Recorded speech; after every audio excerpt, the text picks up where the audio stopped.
Welcome everyone to Indiana's fastest section of asphalt and the home of Gasoline Alley, the Indianapolis Motor Speedway. Also known as the Yard of Bricks, we are all gathered here tonight to watch a super late model race at one of the most historic and prestigious racing venues in the world. Good evening everyone, I'm Jeff McConey and with me in the booth is Nick Schmeg. Working from the pits is Peter McKay and behind the scenes is our director Sean Ambrose, and he's using cameras provided by Dougie Beard. Drivers spend the month of May every year attempting to conquer the Indianapolis Motor Speedway, and this year's only difference is that it's being handled virtually. Regardless of if we are there in person or watching on our monitors though, we are about to witness these drivers go to work and put on a spectacular show. The Super Late Model is a car not often seen here at this track, but is still capable of putting on quite a show for the fans in this blue-collar Brickyard event. Now everyone, fasten your seatbelts and double check your steering wheel as we check out the track guide for this location.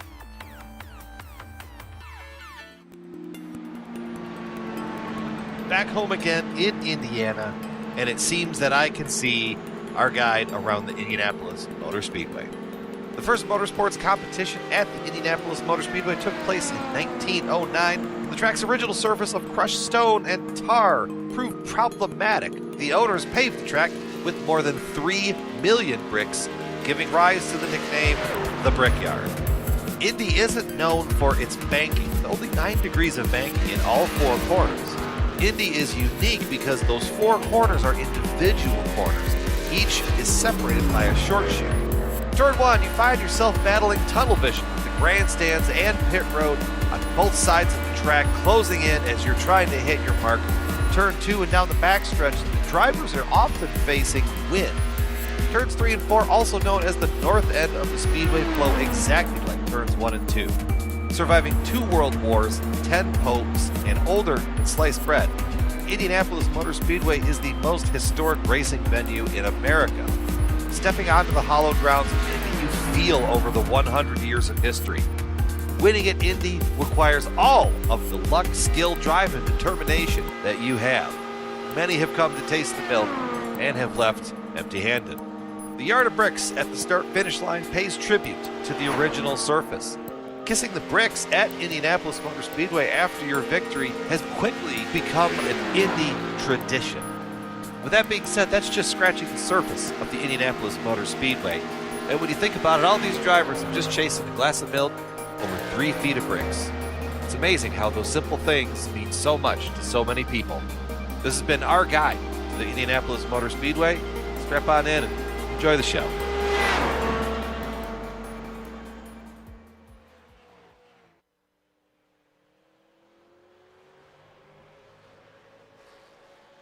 Nick, I'm beyond excited to be here as this track is only an hour or so away from my home at Purdue University.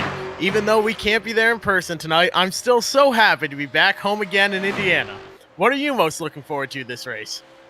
Well, we're back home again indeed, because this is the Indianapolis Motor Speedway. And yeah, sure, we're running super late models. And of course, when you hear super late models at Indianapolis, you might think we're running over at Lucas Oil Raceway. You might even think we're up at Anderson Speedway. But no, this is the big one, the one that has been running over a century of motor racing events. Of course, the Indianapolis 500. Tonight, though, I think the comparison is going to be more focused towards the Brickyard 400 with these wide-bodied, high-powered super late models.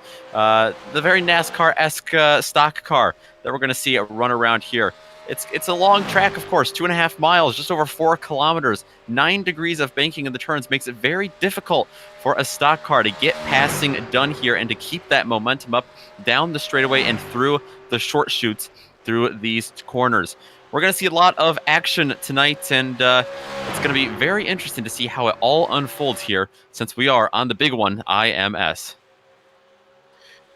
Absolutely right, and we do have a sponsor behind this event. It's SIMCRO that's putting it together. The Blue Collar Brickyard is a different kind of event for the SIMCRO team. Primarily a short track team, SIMCRO wanted to do something a little different tonight. So they took a legendary short track car and put it on one of the most iconic super speedways in the world. What could be more exciting than a super late model running at over 180 miles an hour down the straightaway at the Brickyard? This race is to honor all of America's hardworking blue-collar workers. SIMCRO Racing says thank you to each and every one of the blue-collar working families that have helped build America for the last 244 years. Now for the race details, Nick, what do you have to tell us?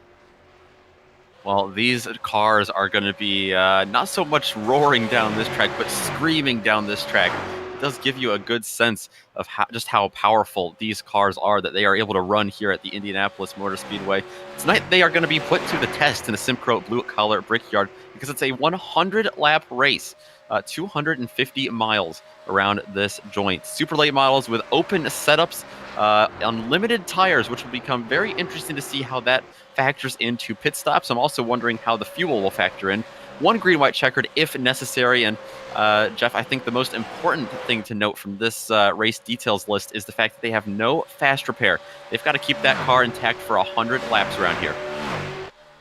You are absolutely right, and there's not too many drivers out here tonight, looking to be a field of about 10 cars, but that doesn't mean the competition is going to be any lighter. Everyone is still out there racing for everything they can. You've got Jeff Dooley, who's one of the best SK modified drivers out here. Will that knowledge carry over to, a 2.5-mile track and a super late model? Seems to be doing well for him so far with a 50.98. He's the only person to run a lap under 51 seconds. Then you have Samuel Fontaine currently sitting in second in practice with a 51.083. Tim Pinion in third with a 51.963. Adam Gebel, Joseph Segala, Matthew Aubrey, Christopher Hyatt, Doug Cockerham, and yet to put down the lap is Garland Bennett in the 30 car. So just because it's a smaller field doesn't mean that it's going to be any less eventful. Yeah, absolutely. And I think you nailed it when you said that a lot of these drivers are very familiar with the car. Well, none of these drivers are probably familiar with this track, and if they are familiar with this track, they're certainly not familiar with the super late model on this track. It's a unique experience for us in the booth, for you at home watching, and especially for these drivers that are down there stirring up the action. Absolutely, and we are just a few minutes away from qualifying. We'll see how that goes. And another interesting thing is you have to keep in mind with the super late model, qualifying trim typically involves just taping up the car to the qualifying set. Now, if you were to run here, I think your engine would blow up right away because you have the grill completely covered in tape. So I'm curious to see if anyone is going to be running a qualifying trim or what they're going to be doing. You can easily blow this car up, though, by running qualifying tape, which if you people watching at home have tried, you don't have long before it blows up on a short track, let alone a track 2.5 miles long. Yeah, it really redefines the term super speedway for these cars. Normally, I think the biggest track that these guys would go to is maybe New Hampshire, Phoenix, maybe Gateway. They might run a couple races at as well, but this is more than double the length of all those tracks. And yeah, I don't know what you can do in terms of qualifying trim, because these cars are really already maxed out on power just to get them up to speed and to get them able to be put to the test here at Indianapolis. So it's going to be interesting if anyone's able to find a few loopholes or a few innovations in terms of the engineering of these cars.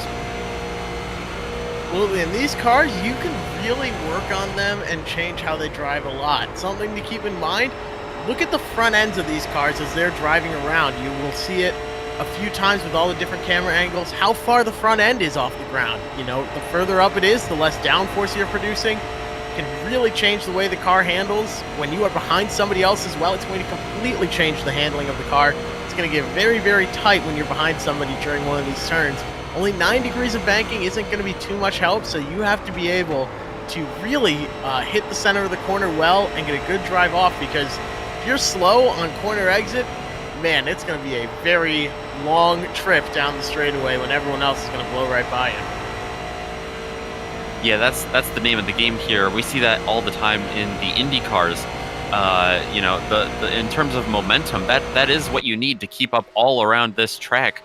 Because like you said, if you're slow at the exit of turn 4 or turn 2, you have just a monstrous straightaway, and you're going to have cars swarming past you and getting a great run into turns 1 or turn 3. And that's how you're going to lose that track position. In terms of gaining track position, though, Jeff, it's going to be a bit more difficult, I think. I'm not quite sure how I would go about trying to pass someone at this track.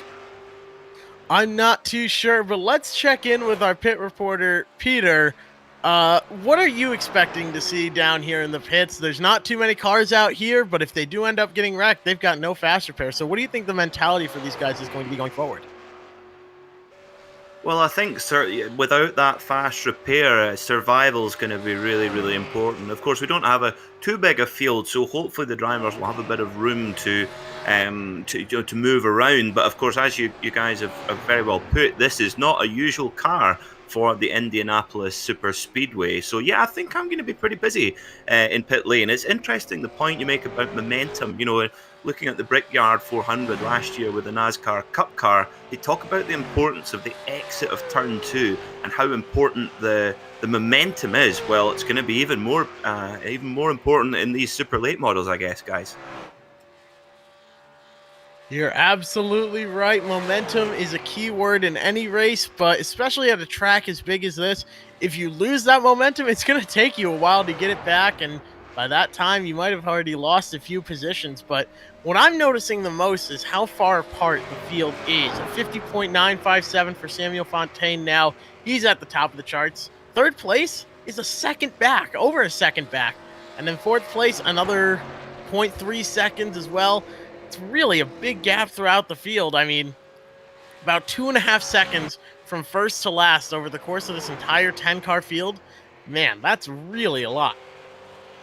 Yeah, I was noticing that as well. That is one of the perks of having the open setups, is that you can find those little tweaks to the car's setup, and you can become over a second faster.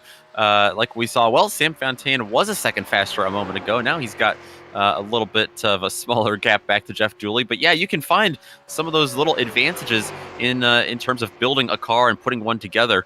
And I'm also wondering if any of these drivers are practicing maybe a qualifying lap, maybe a qualifying setup, maybe Fontaine and or Dooley put on some tape just to maybe experiment, just to get some extra seat time and try out some different scenarios that they might find themselves in this race. Possible, but one of the downsides, I guess, of the super late model is that you can't put on a certain percentage of the tape like a lot of the other cars. Your options are qual or race. So qualifying tape or race tape.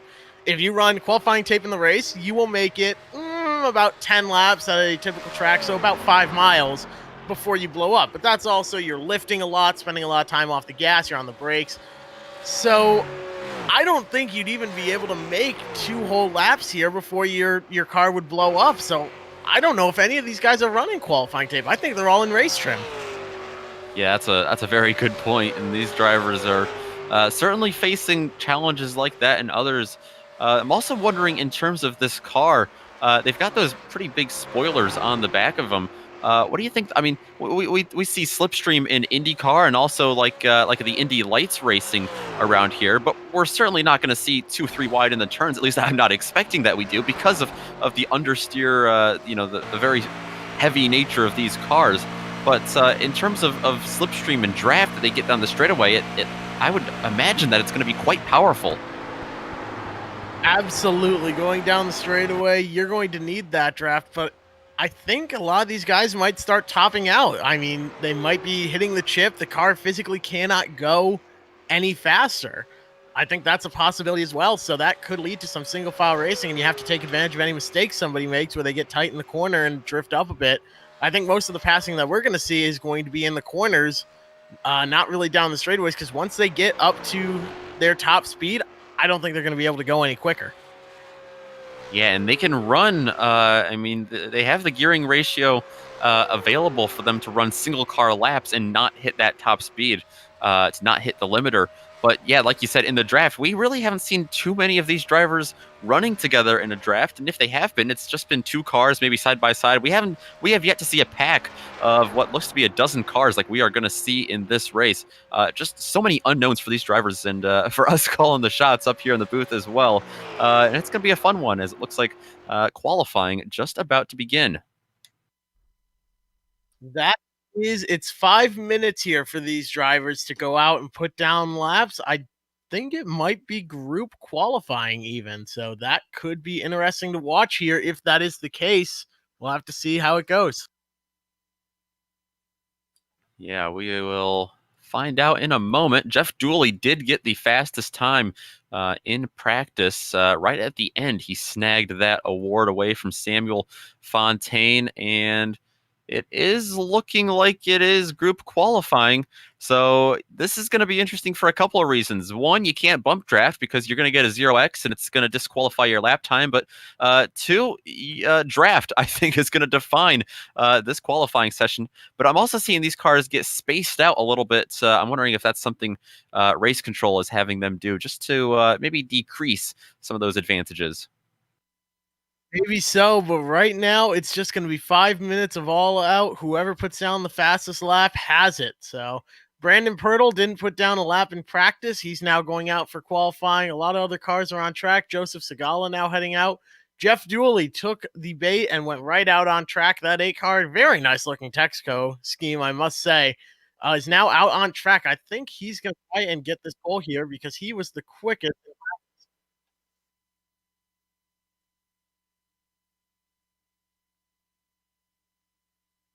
Some drivers coming out on track, and I'm already seeing a couple of them slide up towards the wall just a little bit. These drivers really pushing it as our first of qualifying laps should be getting set to be logged off here. Looks like I think Garland Bennett might be the first driver. No, I think it's going to be end up being behind him in terms of who has the first lap here. I think Jeff Dooley might be the first car out at the moment, but he was also quickest in practice by a 10th over Samuel Fontaine. So now he's diving it into turn 3 at the moment. We are getting through these technical difficulties, folks. No worries, no harm, no foul. Rather get the bugs out now and not have to worry about it. But coming off turn 4, here comes Jeff Dooley all the way full speed down the front stretch. Let's see what he's got, as it's a long, long drive to the yard of bricks. The fastest time so far is a 51.018 by Jeff Dooley. Samuel Fontaine in second, a 51.035. Christopher, let's see, in third is Zach Murphy. Fourth place goes to Jeffrey Harden. Fifth to Christopher Hyatt. Sixth to Adam Gebel. And in seventh, Tim Pinion. Yeah, we're seeing already a lot tighter times than we saw in practice. Of course, we're still seeing about a 2-second difference from first to last, but at least up at the top of the board, only 17 thousandths of a second separate Dooley from Fontaine. I guess those are the two drivers that they have come out and made a statement here early. They're going to be quick in this race. They've got something figured out, and it's working well for them here. 51.018, very, very quick, but about 2/10 off of what he ran in practice. Not sure where that speed could have gone. I think the track might have warmed up a little bit. It's currently sitting at 71 degrees, so not too hot, not too cold either. Garland Bennett now heading out on track for his lap, but Jeff Dooley once again just completed a lap. Actually doesn't look like it counted. He might have brushed the wall or something. So a 51.018 still stands at the top of the board for these drivers. And Zach Murphy, he might have something figured out as well. He's got a 51.6 in third place, a 51.9 in fourth place goes to Tim Pinion. So, yes, Jeff Dooley and Sam Fontaine have the two fastest times by a long shot, but and now we're even see Christopher Hyatt join the picture. He's got a 51.8. They are slowly creeping in on those top two drivers. They are working now in their last minute of qualifying. If they are not crossing the line right now, they're not going to have a chance to put down a lap. So anyone that's heading out on track right now or has yet to cross the line in the past 10 seconds, they are not going to be able to put down a lap. Jeff Dooley still on top, but a couple drivers might have a chance to take that away. One big thing I heard in qualifying as I rode on board with some of the drivers was just how much they're scrubbing those tires. And the fact that this is being run pretty early in the morning, it's going to heat up out there. I'm wondering if the tire wear is really going to be a factor, especially late in this race. Thankfully, we have our wonderful pit reporter, Peter. Pit reporter, Peter. Say that 10 times quickly as he picks a peck of pickled peppers or whatever, however it goes. Peter, do you have any insight as to how the tire wear is going to be here over the course of this run as we get ready to grid up? Well, for those watching and just looking at the baseline setup for these super late models, and as we've stressed, this is not their natural habitat. They're, like you say, they would be more at home at the Lucas Oil Speedway, just 7 miles northwest of the super speedway here. But on the left front and left rear, they'll be sitting about 19 psi of cold pressure. And on the right side, with 24 psi on the right and on the front and the rear. Also worth noting is that these cars can only take a maximum of 22 gallons of fuel when they come into pit lane. So, of course, and these guys running absolutely tapped out down the straights, they're going to burn through that 22 gallons of fuel pretty quickly, I would guess. That is pretty likely here, so expect to see a lot of pit stops throughout the event.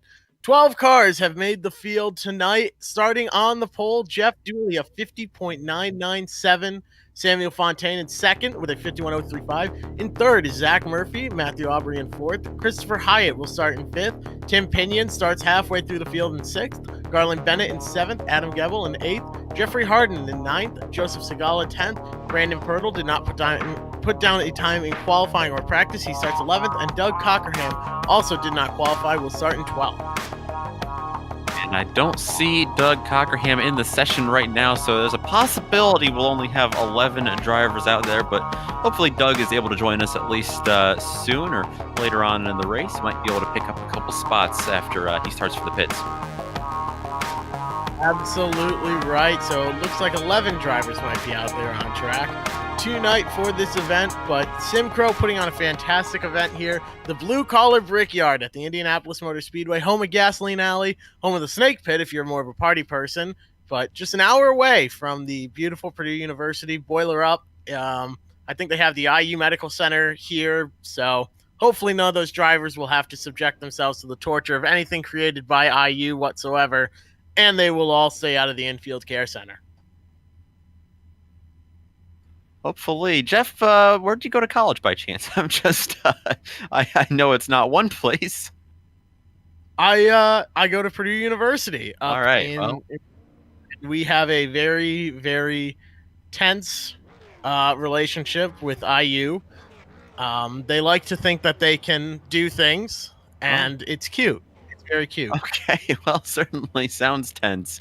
I wish you all the best in that relationship. But as the pace car is beginning to roll off the grid here, Jeff Dooley and Samuel Fontaine going to be starting right behind it. This is a little bit interesting. The start of this race, the fact that they are all double file and they're going to be roaring down into turn numbers 1 and 2.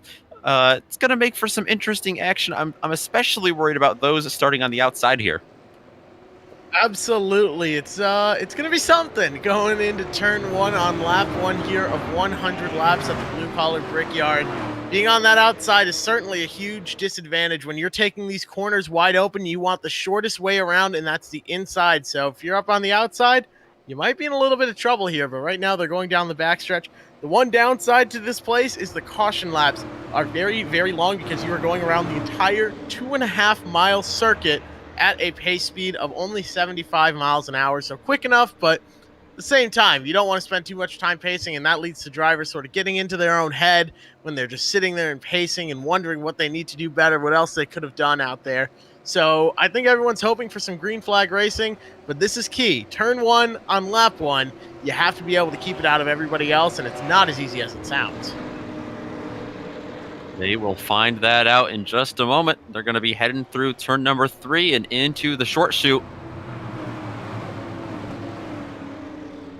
Soon it will be into 4 and then down the long front straightaway. That finish line a little bit further than halfway down the front straightaway here. That'll be key, especially towards the end of the race. But for now, we've got to focus on the start of the race. That we do. On the front row, on the inside is Jeff Dooley. On the outside is the 22 of Samuel Fontaine. Both have been neck and neck in times for practice and qualifying. Now let's see how they perform in the race. Jeff Dooley with a great jump on the inside. That opens the door for the 29 of Zach Murphy to get to the inside of Samuel Fontaine in the 22. That 22 car is stuck up on the outside. They are side by side for second. Now Fontaine almost had a chance to slide in there, but Zach Murphy caught the apron, holds on to the car. They're side by side for second. They're side by side for fourth, but that 95 of Matthew Aubrey is seeing why the outside line is so rough here. Losing speed up there, the inside line prevails, and Jeff Dooley is pulling away. Yet all this happening behind Jeff Dooley. He's got a huge, almost a 1 second gap over everyone else. But Zach Murphy, man, he is so loose in that number 29 machine. He's now on the outside, under fire from the 22 of Samuel Fontaine, who goes to the inside. He's going to reclaim a second position as lap 1 looks to be led by Jeff Dooley. Dooley leading the way. Samuel Fontaine now locked into second place. Zach Murphy, you're right. It looks like he's battling a very loose race car. Let's see if that's going to open the door for the 42. That's Tim Pinion. Worked his way from 6th all the way to 4th now. He's gained 2 positions. He's actually the biggest mover of the race so far. He's up in 4th place, and he's running down that back bumper. Zach Murphy going to try and get around on the backstretch on the inside, I imagine. But look at Zach Murphy. That car just wants to step out so badly. Yeah, I'm wondering if he's hoping that that's going to tighten up as this run progresses. But we're still green flag. There's a tandem draft right behind him. That's Tim Pinion and Matthew Aubrey, who got hung out to dry on the outside after starting 4th place. And he's still battling a loose conditions back there. Matthew Aubrey he's going to be hung out on the outside, and he's going to have Christopher Hyatt quite a ways behind him should anything happen. Oh, and into the wall goes Zach Murphy. He goes around. Will he hold on to it? No, that car is spinning. The caution is out. We were talking about how loose that car was, and man, let's take a look at the replay here. Safety car leaving pit lane. Taking a look at the replay, you see he catches the curve there and goes right up into the wall, and the 95 as well hits the wall there, trying to avoid. There goes the 12 who holds on to it. A lot of chaos there towards the back. Trying to hold on. Let's take a look on board though and see what it's like behind the wheel when this car steps out. Man, it's very difficult to save. You see it, and he's got the wheel all the way left, but there's just nothing you can do. You're along for the ride.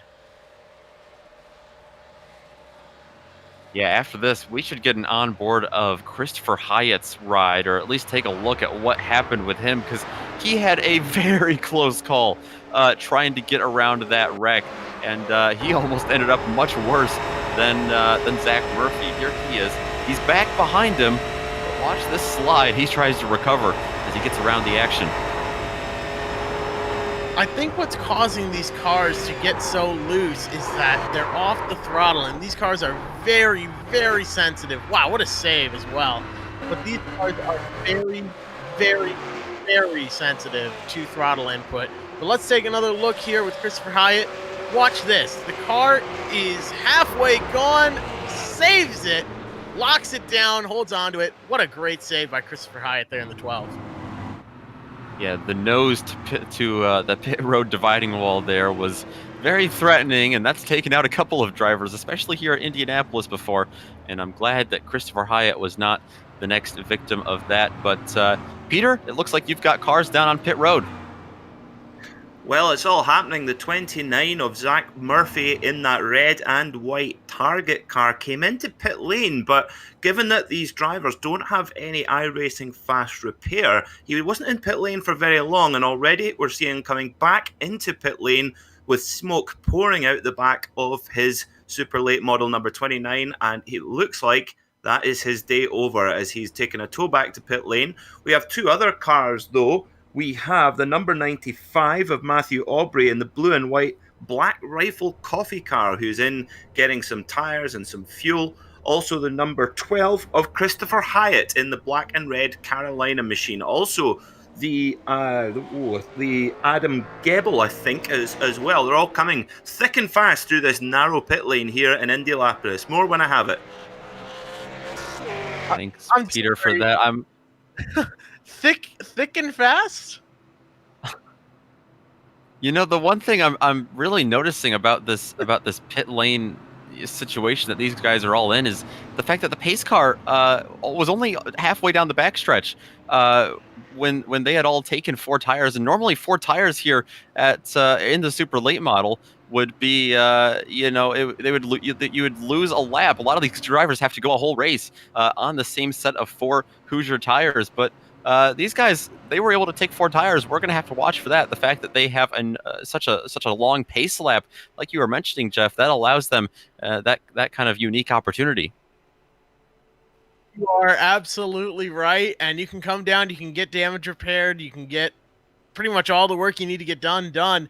I have been informed that was a Britishism a British slang term used. I have not ever heard the words or the term thick and fast used to describe pit road. Maybe, I don't know. There's some other things you could describe as thick and fast, and I'm not going to go into that because we are a family-friendly show. But Peter, thank you. I love your view from the other side of the globe here. Can I say it's globe? I know we have a lot of flat earthers out here. I don't know if they're watching. Yeah. Anyone?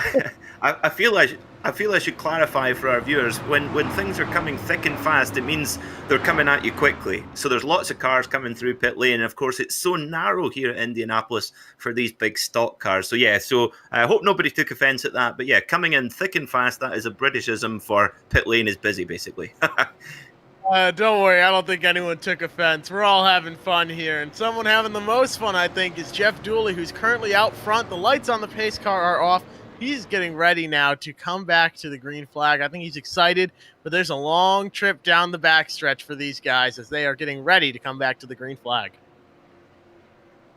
We'll all have to see if that outside lane progresses like it did on that last restart. And I'm also taking a look at those. I'm keeping an eye on those drivers with fresh tires. I believe Christopher Hyatt is the first driver. He's starting back in 6th place. And he's got, so only the top 5 drivers here are on old tires. Old tires, I say old tires, but it's really only about 3 laps.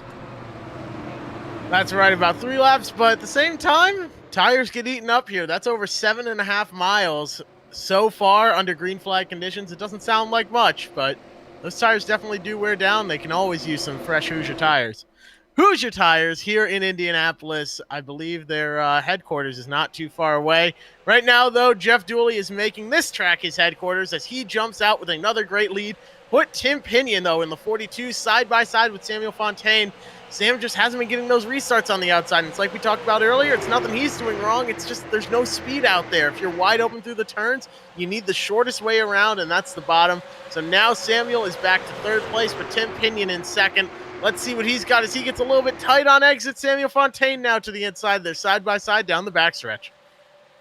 Yeah, despite that shallow entry, Jeff Dooley did have the best start there of all. But like you mentioned, side-by-side for 2nd place. And now that's sorted out because Sam Fontaine has gotten through, and he's around Tim Pinion. He is closing in, though, on Jeff Dooley. He is now Jeff Dooley checking that rear view mirror. Let's see how much of an impact the draft has. Jeff Dooley now diving it to the bottom, breaking up that draft. Oh, you can see how much quicker Samuel is, though. That draft is playing a huge role here. I was surprised. I am surprised. I thought they were going to be topping out a bit more, but no, it looks like getting that running to the corner is going to be more important than I thought. Right now, Samuel Fontaine on the straightaways is able to get right up, but unfortunately, he's carrying so much more speed, he has to check up more going into the corner. So that gives the advantage to Jeff Dooley, but now they're going to be side-by-side for the lead. That's the 8 car, Jeff Dooley on the inside, the 22, Samuel Fontaine on the outside. Who's going to have it going into turn 1? Jeff Dooley, but he slides up, gets tight as can be. That opens the door for Samuel to get down to the bottom. Let's see if Tim Pinion can capitalize going into turn 4. Dooley is loose as a goose trying to hold on to that thing. Look at him work the wheel. This is one of those short track scenarios that we're seeing play out on a 2.5-mile super speedway. Jeff Dooley is getting freight trained, stuck out on that line that is not as preferred as the one that Sam Fontaine and Tim Pinion had through turns 3 and 4. Dooley still stuck on the outside. Wow, that is absolutely killer, and that car has gone away from him, it looks like. He is sawing at the wheel, trying to hold on to this thing. He's fallen all the way back to 4th. Adam Gebel now in 3rd, Tim Pinion in 2nd. Samuel Fontaine, though, leads the way down the backstretch. He has got the lead. Back behind them for 5th place. It's gotten close as well. Christopher Hyatt trying to hold off Joseph Segala, and these are 2 drivers. Actually, Segala does not have fresh tires, but the draft is allowing him to stick with the number 12 of Christopher Hyatt, as actually Hyatt loses the grip a little bit at the exit of 4. Now we're going to see a big run here from Segala down the front stretches. They are side-by-side as well. Man, it looks like these cars are really loosening up, and it's only going to get worse as the track temperature increases. It's still at 71 degrees, but it's going to go up. Now, Christopher Hyatt there in the 12 gets tight. That opens the door for Aubrey with a little bit of front right damage. A lot of bit of front right damage, actually, it looks like. going to try and work his way in, but he's going to have to check up, loses the run that he had. Christopher Hyatt holds on to that position, but Joseph Segala now solidly locked into his spot. Everyone, though, trying to chase down Samuel Fontaine, Jeff Dooley included. These cars have spread out quickly. The leader was right at the end of the straightaway, whereas the guy in last place, right now it's Garland Bennett in 10th place on track. He was just coming out of turn number 2. So these drivers very quickly, those are the open setups coming into play here, and the tire wear as well. They've just been able to gap each one another, and that's going to make it much harder for these guys to get a big run on one another, as well as Sam Fontaine for the second straight lap. Despite not having any draft in front of him, he's gone purple, setting the fastest lap of the race. Pretty unbelievable, and I'm shocked really at how much Jeff Dooley's car seems to have fallen off. If we can get an in-car camera view during one of these turns, you will see how much it wants to slide out on him. That car is just not holding on to anything. It's got no grip, it seems. Riding on board back with Christopher Hyatt right now as he's trying to chase down Joseph Segala, and look at that. Look how much of a run he gets into turn number 3 there on Joseph Segala. But we talked about momentum. Well, that could be good, or it could bite you, and there it bit him because he just didn't know, he didn't have the track to do anything with it. You're right, and when you're carrying so much speed into these corners, which are relatively flat by, 180 miles an hour, 9 degrees of banking is nothing. There's really just not much there for you to lean on. So you have to check up, and when you're behind somebody else, the car just gets so tight. We saw it there where he turned the wheel all the way to the left, and the car was still traveling up the track with very small, relatively small spoilers as well. There's really not enough downforce to hold the car wide open going through the turns. Let's take a look on board here. You see it. That car just does not want to turn to the bottom. He's stuck up on the outside. Yeah, Christopher Hyatt, though, continuing to struggle because even though Matthew Aubrey was on the outside, he was able to get enough of pass done. And Christopher Hyatt, man, you can see the wiggle, still struggling. The driver that started up in 5th, he's back down to 7th, despite having about 4 laps fresher tires than the leaders. Man, he's got a very loose car tonight. That he does. A 52.243 for Adam Gebel, who's worked his way from 8th all the way to 2nd. A 51.75 for Samuel Fontaine. He's about half a second quicker per lap than 2nd place, and it seems like that clean air is the key. Oh, and something I'm just noticing is that we missed this, but Garland Bennett actually spun on the last lap, and there was no caution. He spun at the exit of turn number 1 in the short chute of 1 and 2. He's got a lot of damage on that number 30 car. I saw him falling back drastically through the order, but yeah, no caution as he's now coming your way, Peter. He certainly is coming into pit lane in the number 30 car, the man from Carolina. Now, Garland does have a good, although he has a very damaged race car, he has a great sponsor in Bennett, Ribs and Taters. So maybe if he's going to retire from this race, he might share some with us in the commentary. Now, remember, no fast repair here, so he goes to get his damage repaired, take on some fuel. He can take on 22 gallons if he wants to, and also as many tires as he wishes, so he can go along to the Hoosier truck and get himself ready to go. It looks like he'll be back on track shortly.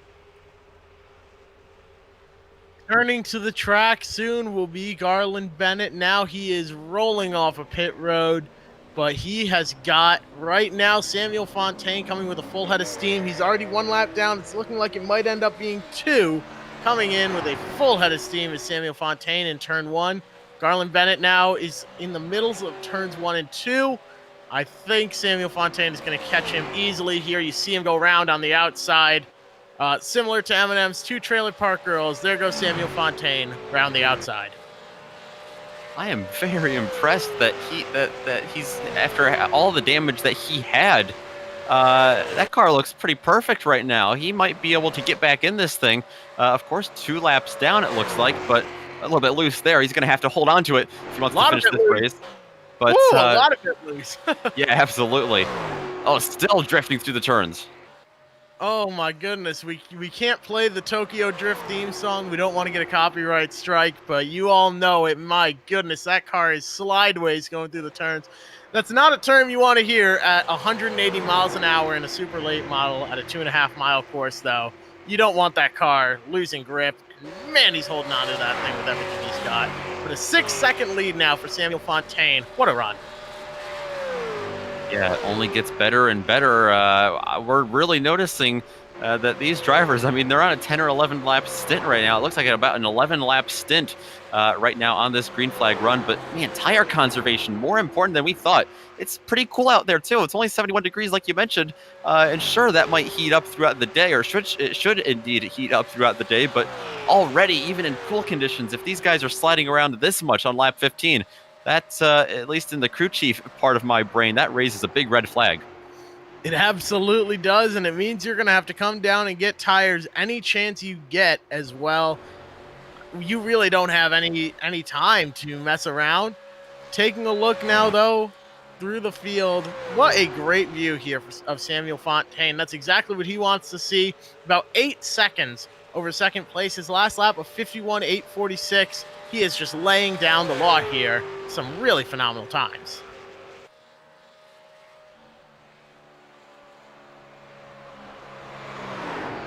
And he's still running 51-second laps as well, like you see there on the bottom right of your screen. And I'm looking back to the field, and even just back in second place, Adam Gebel, he's running 53-second laps. Actually, he just had a big slide in second place. Tim Pinion, 53 seconds. Garland Bennett with a 55-second lap. A lot of these drivers, whether they've got damage or not, are really starting to struggle. Absolutely they are, and man, once these tires are gone, unfortunately, you can't get them back. Once they're worn down, that's it. You have to come down and get new tires if you want a chance at fresh rubber, but nobody wants to pit under green. Take a look here at Segala, though. Now there's a battle brewing. Let's see, he's here with Dooley. Let's ride on board with him as he tries to run down our pole sitter. Look at him sideways. My gosh, Jeff Dooley is really battling that race car. Here comes Joseph Segala a few miles an hour faster. Jeff Dooley pulls down to the left. He knows he's got nothing in that draft behind. Man, there's nothing he can do to hold off Segala. Dooley now back to fifth, 14.5 seconds back after he was leading this race. And one of the big issues I see with Jeff Dooley's car is that he's got a lot of left front damage. I took a look back. It was about 3 or 4 laps ago. He actually hopped the grass as he gets very close there. He got so loose at the exit of turn 2. He went down to the grass to try to save it on the backstretch, and the fact that he hit that so abruptly, it bunched up the car. I think we might have a replay here of Jeff Dooley. This is that big slide that you were noticing, Jeff. Yeah, wow, what a great job to hold on to it there. I mean, he is absolutely wheeling it, but let's take another look here, and yeah, we're going to take another look back at this battle between him and Segala. Now he jumps down to the bottom and gets out of the way. He knows he doesn't have a chance at holding off Segala with a run. Doesn't want to hold him up. Yeah, it doesn't want to hold him up, but man, he almost made it a lot worse for He's himself. still loose. Oh, he's holding on to it. Hold on to it. He's coming down pit road. He jumps back out. Wow. A lot of replays here for our director, Sean Ambrose. He's got to be on top of his game like he always is. He is really struggling, and that raises a question for me that I'm going to have to direct to our pit reporter, Peter Mackay. This is a long race. He's got over 80 laps left on track. Should he just come in right now and pit? He's going to have to eventually anyway. I think he really should. As our viewers can see very, very clearly on screen, that car is so loose. He had so much pace early on in the race, and then it just dropped off a cliff. So there's obviously something not right. He's carrying damage, and like you say, he's got 81 laps to go in this race. If I were him, I'd come and pay me some company in pit lane, get some new Hoosier tires on, fill up with 22 gallons of fuel, and maybe while that's going on, get some of that damage fixed, and then you might see a very different Jeff Dooley. Well, we'll have to see what the strategy ends up being. I think right now he is putting that rack and pinion steering system to work, just back and forth on that wheel. Speaking of rack and pinion, let's take a look up at Tim Pinion, who started in 6th and is now running in 3rd, battling for 2nd place with Adam Gebel. He's now got a run coming down the backstretch. And hopefully his pass here can be as smooth as my transition was right there. Well, if it goes anything like we've seen all of these loose race cars, I'm not sure. And at this point as well, what kind of fuel saving do you think's going on here, Jeff? I mean, I don't know. I'm sure Tim Pinion would like to get by Adam Gebel here, but you know, I'm looking at this race and saying, man, we've got a ways to go. Now we've got 80 laps to go for these drivers, and I just don't know what kind of strategy, if any, are getting thrown out. You know, I'm really not sure. I don't know how much fuel saving you can really do. The last time I was at Indianapolis was 2018, and I remember this was at the Brickyard race. The way that I saw someone saving fuel was in a car very, very similar to the 91 of Adams here. There was Clint Boyer. And at the start-finish line, when he was leading, he would shut off the car. You could hear it up in the media center. You could hear him shut off the car, put the clutch in, and coast to turn 1. I don't think anyone's going to be saving fuel that drastically where they're shutting off the car on the straightaway, but I don't know. If it's really that close and somebody needs to pull something, that is an option. But other than that, man, you're really burning a lot of fuel here because you're full throttle 90% of this lap. I think Samuel Fontaine, though, could really afford to lift and shut the car off here for a long time, as he's now up to a 12-second lead over second place. Yeah, and you mentioned Clint Boyer.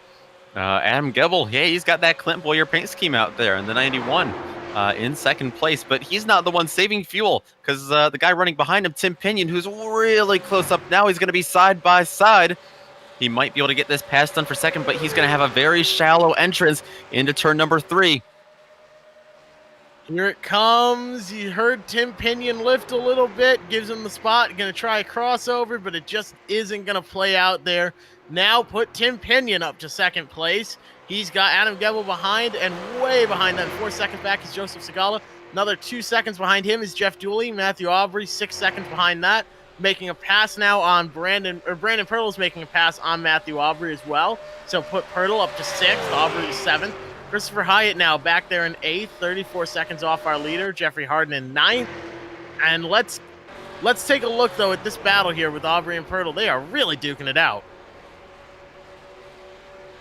I think Brandon Pirtle had an issue coming out of turn number 4. We're going to get a replay of that now. He had a slingshot around Matthew Aubrey on the backstretch, and yet he's going to come up and almost get into the wall. It is certainly close. Either way, he had to get out of the gas big time here. Holding on tight to these cars. Everybody just driving the wheels off of them, it seems. So a great replay there as these guys continue to battle it out. Just because you're not running for first place doesn't mean you're not going to battle with people around you. And we always say that drivers, you know, no matter what series we are calling, we always see a couple drivers that are, you know, quote unquote driving the wheels off. Well, today it really looks like they are driving the wheels off because I'm starting to think they might need to pit for tires before they even start thinking about fuel now. Definitely a possibility, but if I'm the leader, I'm going to stay out there and keep running. His pace is second to none right now. Fontaine is still pulling away, not by as much as he was before, but still a considerable amount per lap. I think we're going to see Fontaine stay out and run it, but if you're further back, come in and get tires. You really need them here if you're going to hold on to it.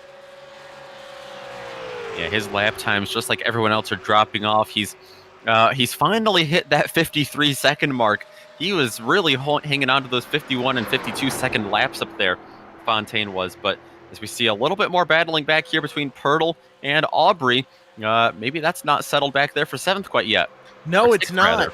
And Peter, I hear you've got an update for some of these drivers over in the garage?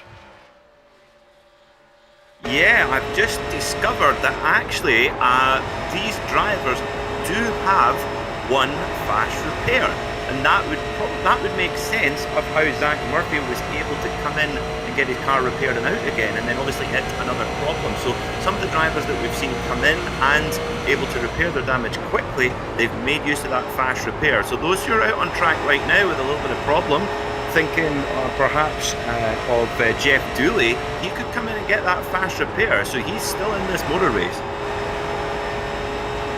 And I think Jeff Dooley is thanking his lucky stars that he's got that now. I think he's going to have to take advantage of it, or maybe we'll see him save it for later in this race, but I don't know, that car is awfully loose. He is just sliding all over this track. We are now a quarter of the way through. Jeff Cooley's barely hanging on. Adam Gebel really still dominant, though. He was 0.7 seconds faster than second place that last lap. Unbelievable how much he's pulling away from the field. 14 seconds now he's got a lead of. And the fact, Jeff, that they have one fast repair now that we know, that goes to show just how Garland Bennett got his damage repaired so quickly. But when I look back at Garland Bennett, he's sitting back down pit road, Peter. It looks like he's all beaten up again.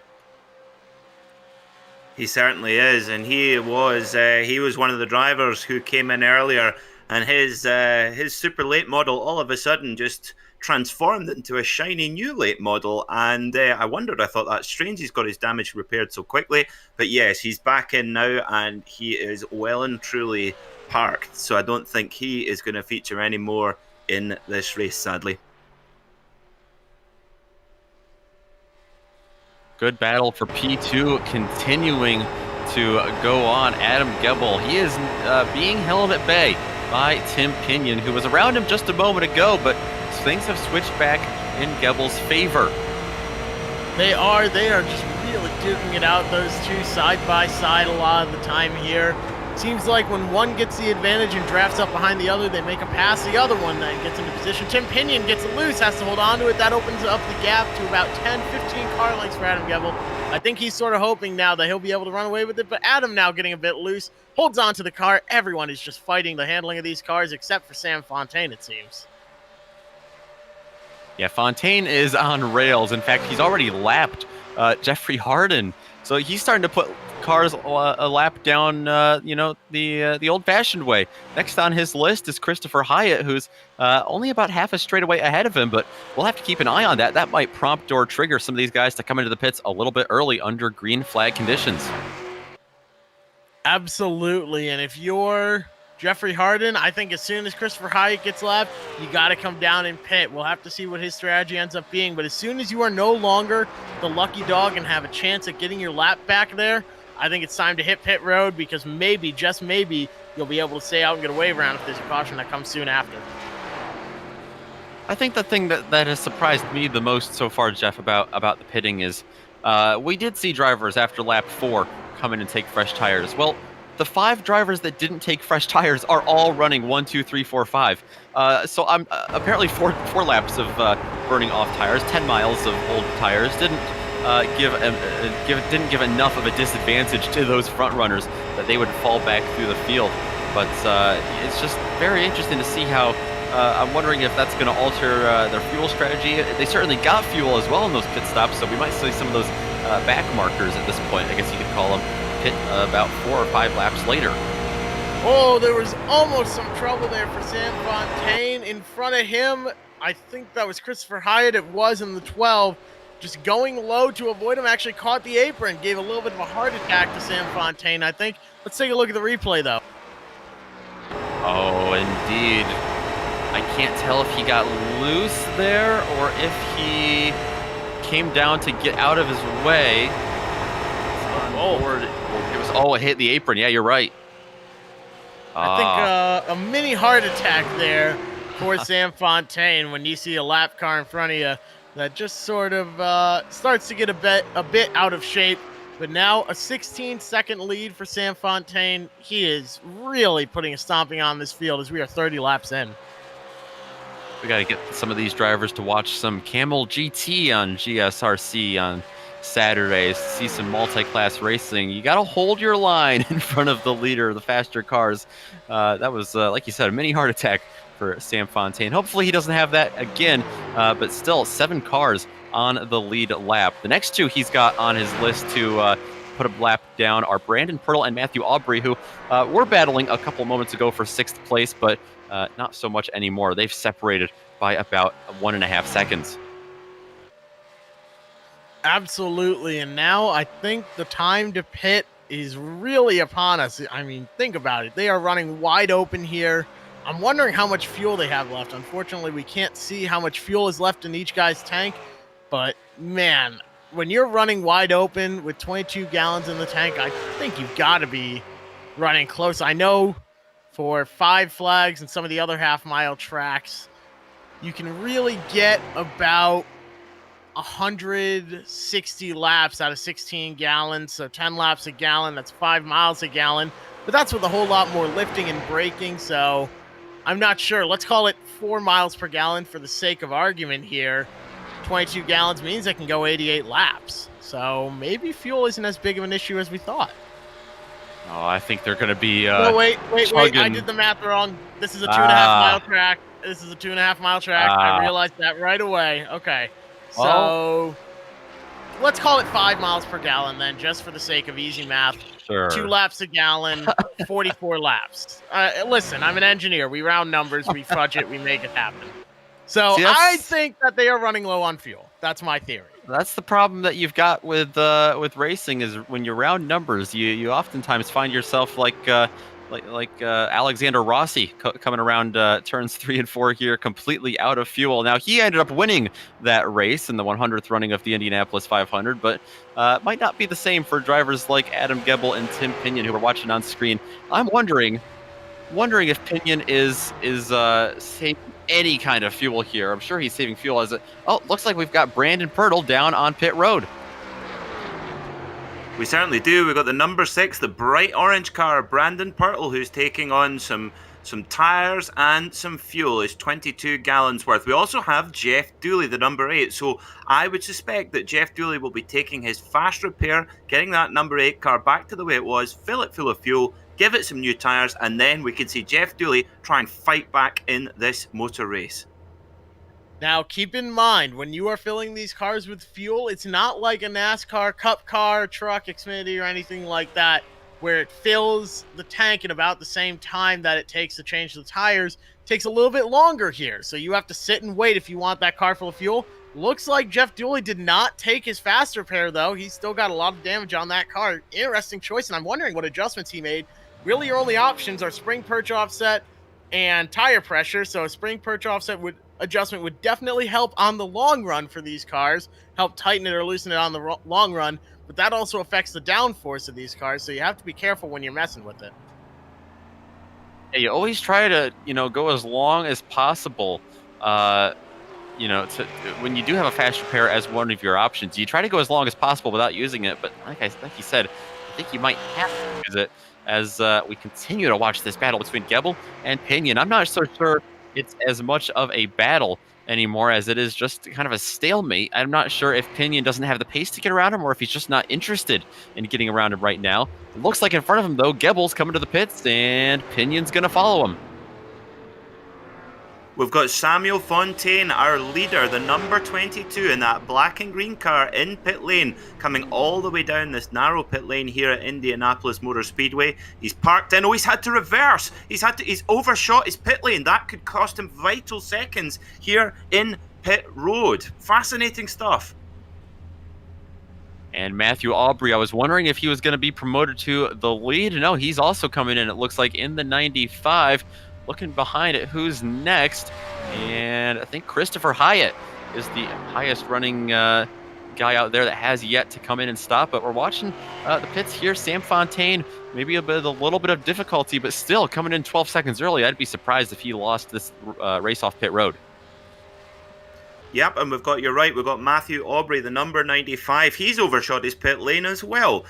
In the Black Rifle coffee car. Now, he's been in the pit road already. Be interesting to see if he's used his fast repair. He was carrying a little bit of damage, but he's just taking tires and fuel. Pinion and Gebel still on pit road. Fontaine is now out and rolling. Same thing with Joseph Segala now. He got out a couple seconds ago. Gebel, Pinion still sitting there. There goes Pinion. He's out and away, but Gebel is still sitting on pit road. I think Gebel's got a problem. Peter, do you have any idea what might be going on? Yeah, he's certainly been in the pit stall for quite a while. He's got the number 30. The number 30 car of Garland Bennett in front of him as well, who of course has spent a number of trips down here in pit lane. But yeah, that 91 car is going nowhere with that black and yellow paint scheme. So here he goes now. So he's off and going. Adam Gemmel is back in the race. It looks like Christopher Hyatt had just come in as well. Man, he smoked up those tires quite a bit on the way in.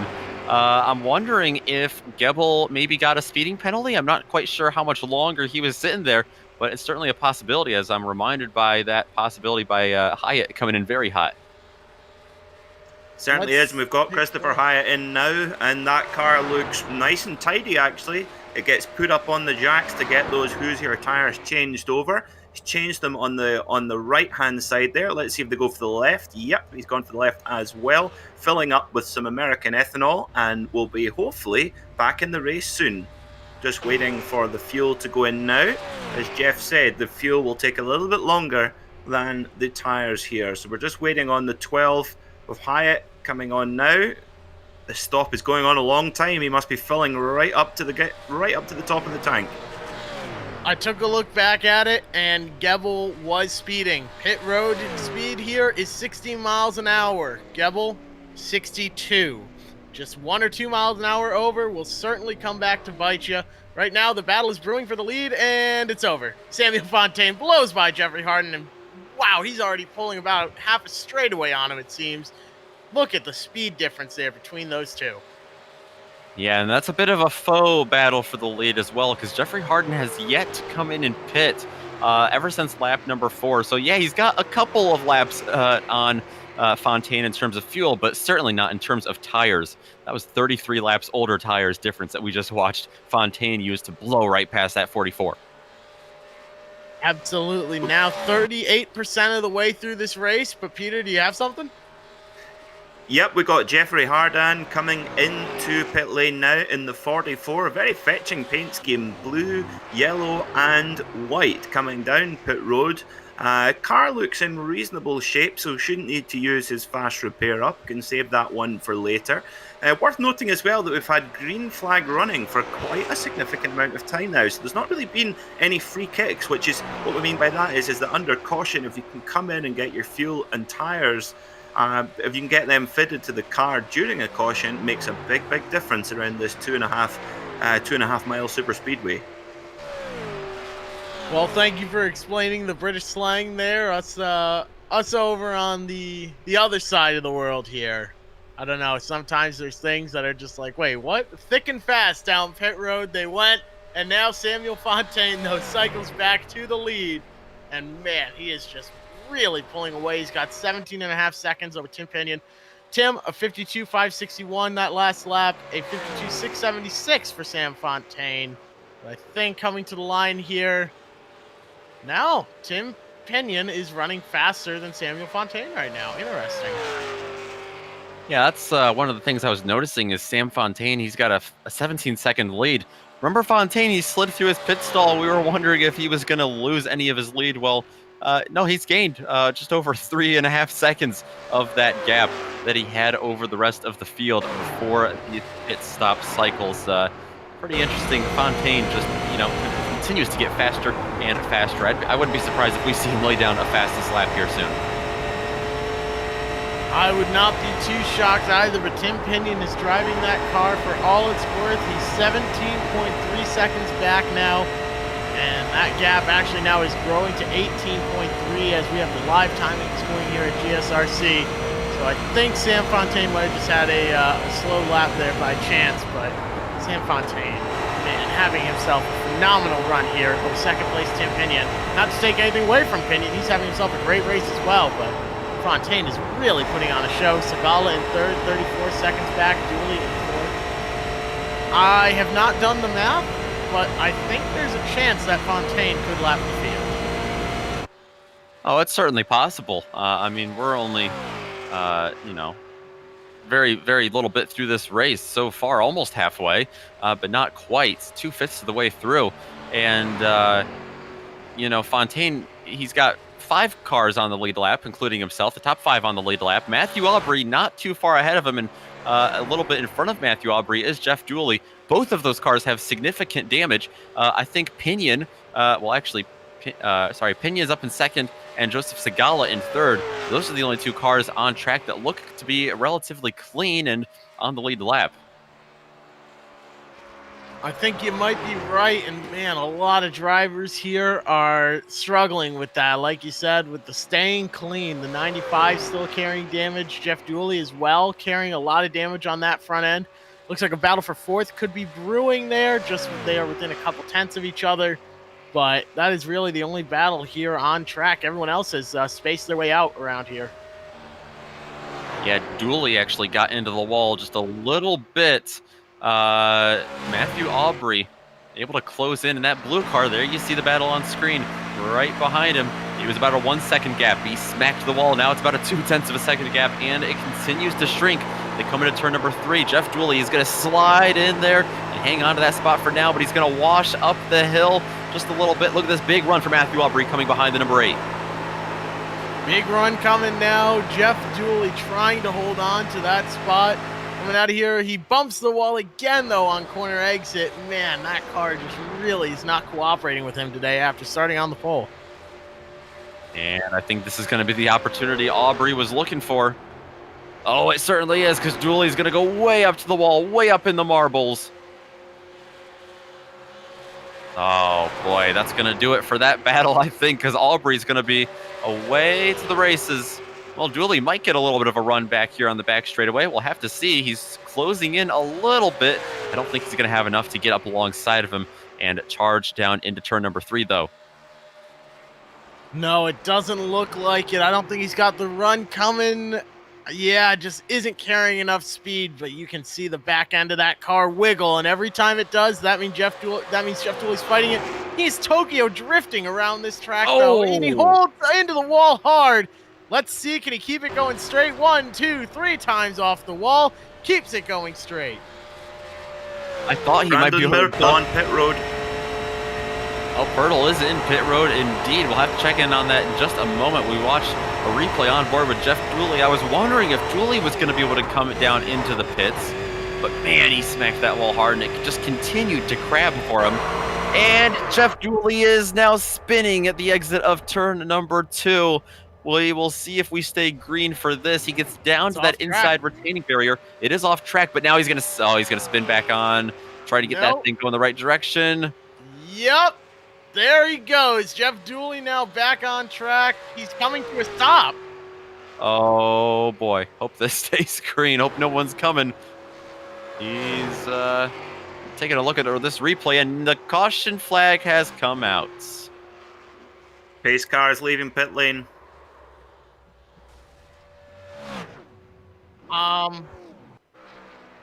I'm a professional announcer, and I am left speechless at what we just saw. We're gonna segue into the rest of the race here. Halfway through, just about. I think we're gonna see a lot of action on pit road. What are you expecting down there, Peter?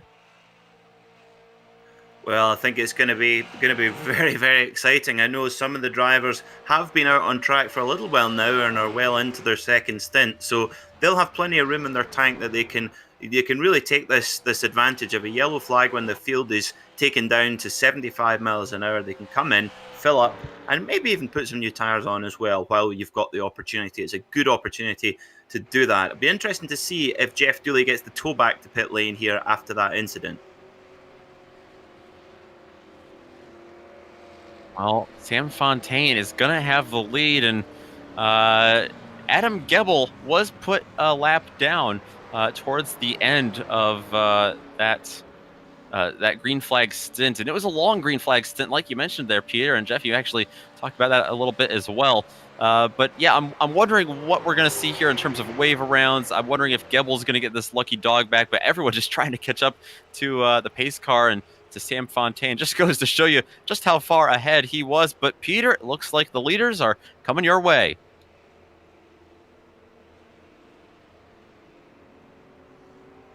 No sign of them just yet, but I think it's the pace car coming around turn 4 now. Yep, I can see now. That is Matthew Aubrey coming in. He's leading the cars into pit road. Fontaine coming down pit road as well. He's now sliding into his box just about. Moves it on in and comes to a stop. I think he's not going to need that much fuel here because they just pitted a few laps ago, but definitely if you're him, take 4 fresh tires and fill it back up with fuel, but could be a quick stop here because he's not filling the entire tank. We've also got Pirtle back on the move after a very long stop in that number 6 car, the orange car. And he's actually wearing an Ayrton Senna painted helmet, which is very, very cool. And there's number 22, our leader, Sam Fontaine, on the move, followed quickly by the number 42 of Tim Pinion. So they are glued together. Same fuel, same tyres, and they may have the opportunity to make it all the way to the end. Who knows? Who's Ayrton Senna? Who's that? Oh, no. I'm kidding. Let's take a quick break here on the Global SimRacing Channel as I get my head torn off for making that joke. We will be back shortly here as we approach halfway in the blue-collar Brickyard.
Samuel Fontaine still leads the way here as we get very, very close to halfway. We'll restart on lap 49 of the blue-collar Brickyard of 100 laps in total here tonight.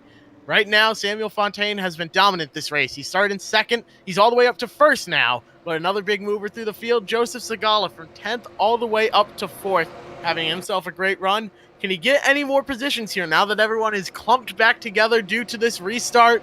What will he be able to do? Will he be able to gain a couple more positions? What about Matthew Aubrey now that he's got most of that damage sorted out? Tim Pinion as well has been putting down some very good lap times, but nobody has had anything for Sam Fontaine. The pace car is off. Let's see what happens. Sam with a great jump here. He's got a car length. He's got 2 car lengths now. Over second place. Now third is sliding back into line. Matthew Aubrey there. Joseph Segala slides into 4th. Now Adam Gebel in 5th. They are all the lead lap cars. Everyone else is at least 1 lap down right now. Christopher Hyatt is racing for that lucky dog, but he's going to stay back there in line. But Joseph Segala now going to try and get to that back bumper of Matthew Aubrey, but he's a ways back already. Sam Fontaine is pulling away. And we were seeing on that first green flag stint, Tim Pinion run faster laps than Sam Fontaine. Maybe he'll be able to close in here. Fontaine went all the way down to the bottom of the track, down to the grass to break that draft, and it worked because Tim Pinion did not follow him. Now Pinion finds himself sliding up the track and losing ground to our leader. Fontaine's going to pull away as he makes his way through turn number 4, and he's going to lead as he comes across to take lap number 50 of this race. Half the race down, half the race to go here for Sam Fontaine. He's having himself a great run so far, and he's leading the way over Tim Pinion. He's got half a second now. As soon as he gets a little bit more of a gap here like we're seeing now, I think we're going to see that gap grow even larger because he is not in the draft anymore. Battle for P4 shaping up. Adam Gebel trying to work his way around Joseph Segala. It's a 3-way battle as they now go to work on Matthew Aubrey as well. They're looking to go 3 wide. Are they going to do it? No, the 91 Adam Gebel thinks better of it. He slides in behind Joseph Segala, says, maybe I can make a run, and then checks up there as the car gets tight. He works his way around the 95. Matthew Aubrey into the wall. Aubrey into the wall indeed, and that's going to give 3 free positions there to Segala, Gebel, and Christopher Hyatt, who was sitting back there in the popcorn position. He's able to get around him. Now Jeffrey Harden able to get around him as well, as it looks like Aubrey's going to head to the pits. Right now, Joseph Segala has worked his way up to 3rd, but like you said, Aubrey in the pits. Peter, what are you expecting to see here on this stop? Can see the number 95 here of Aubrey. This is absolutely not his first trip down to see me here in pit lane, so I think he could be in here for a while. We've also got the number 6 of Brandon Purtle, and again, that is not his first trip down pit lane. So the only saving here would be that Matthew Aubrey, the number 95, has not used his quick repair, but I'm pretty sure that he has. Also, confirmation, number 6, Brandon Purtle has retired from this race. Repeat, he has parked up for the day in that bright orange machine. Thank you, Peter, down there in the pits, holding it down. Right now, you see the 29 to Zach Murphy. Still has a chance to get back in this race, maybe gain some positions. That engine's probably almost fixed, if it isn't fixed already here. It takes about 36 minutes to swap an engine in one of these cars, but battles now still brewing around 3rd place, kind of, sort of. They are within range of each other to make something happen, but that is still quite a gap.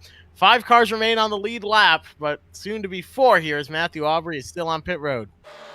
And well, actually, they were just in range to make something happen. Gebel had gotten around Segala while we were looking at Matthew Aubrey struggling. We've actually got the replay of that. If we can take a look at this pass, this is for the final podium position.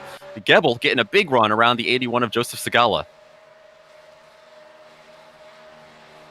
This is coming down the backstretch, and you're going to see him just leapfrog into turn number 3, and man, it sure looked like he was going to have some help from behind, but that was the number 12 car, Christopher Hyatt, who finds himself 1 lap down in 5th place, not being able to follow him through there.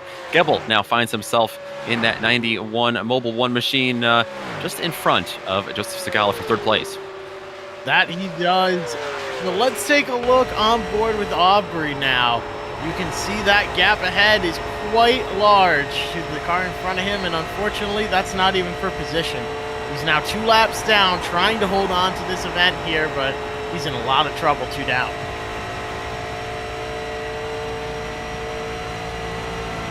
think the only driver that's not in trouble is Sam Fontaine. He's cruising. He is once again out there in front of the lead as we see Jeff Dooley on pit road once again in that number 8 car. Yeah, Jeff Dooley here in pit lane, sitting in 8th position in the number 8 with the yellow wheels and Texaco livery. A little bit of a naughty boy, we believe, here in the GSRC broadcast team, perhaps putting out an intentional yellow. I'll be the one to say that. But it looks like he's in for a long stay here in pit lane.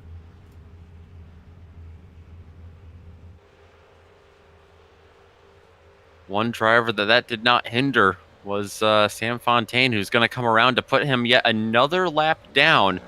So regardless of whatever happened on track, he finds himself falling to the back of this field.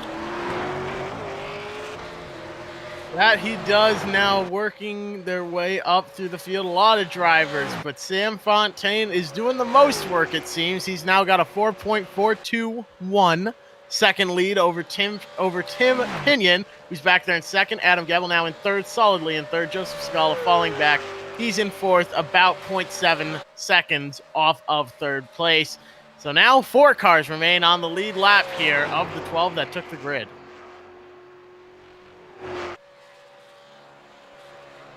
Yeah, I think some of those cars that are a lap down are praying for a caution, especially Christopher Hyatt. Man, he's looked decently fast today. He's in the top 5 as well, but he's got quite a bit of damage. Same goes for Jeffrey Harden, who has not looked nearly as fast, but he's got a clean car, that number 44, just behind him. Both of them have had some, solid days, and they're running 5th and 6th, and certainly just over halfway through this race. You can't count anyone out of this yet. No, you certainly cannot. If you are riding around in a clean car, you might still have a chance here at this event. So we'll see what will end up working, but you have to have a lot here if you want to go up against Sam Fontaine. 5.3 second lead. He's still running laps under 52 seconds. That last lap of 51.996.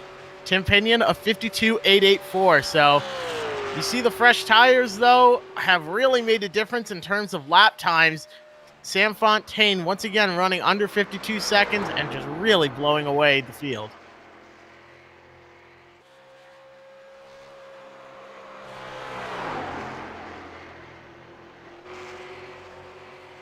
Arden back there.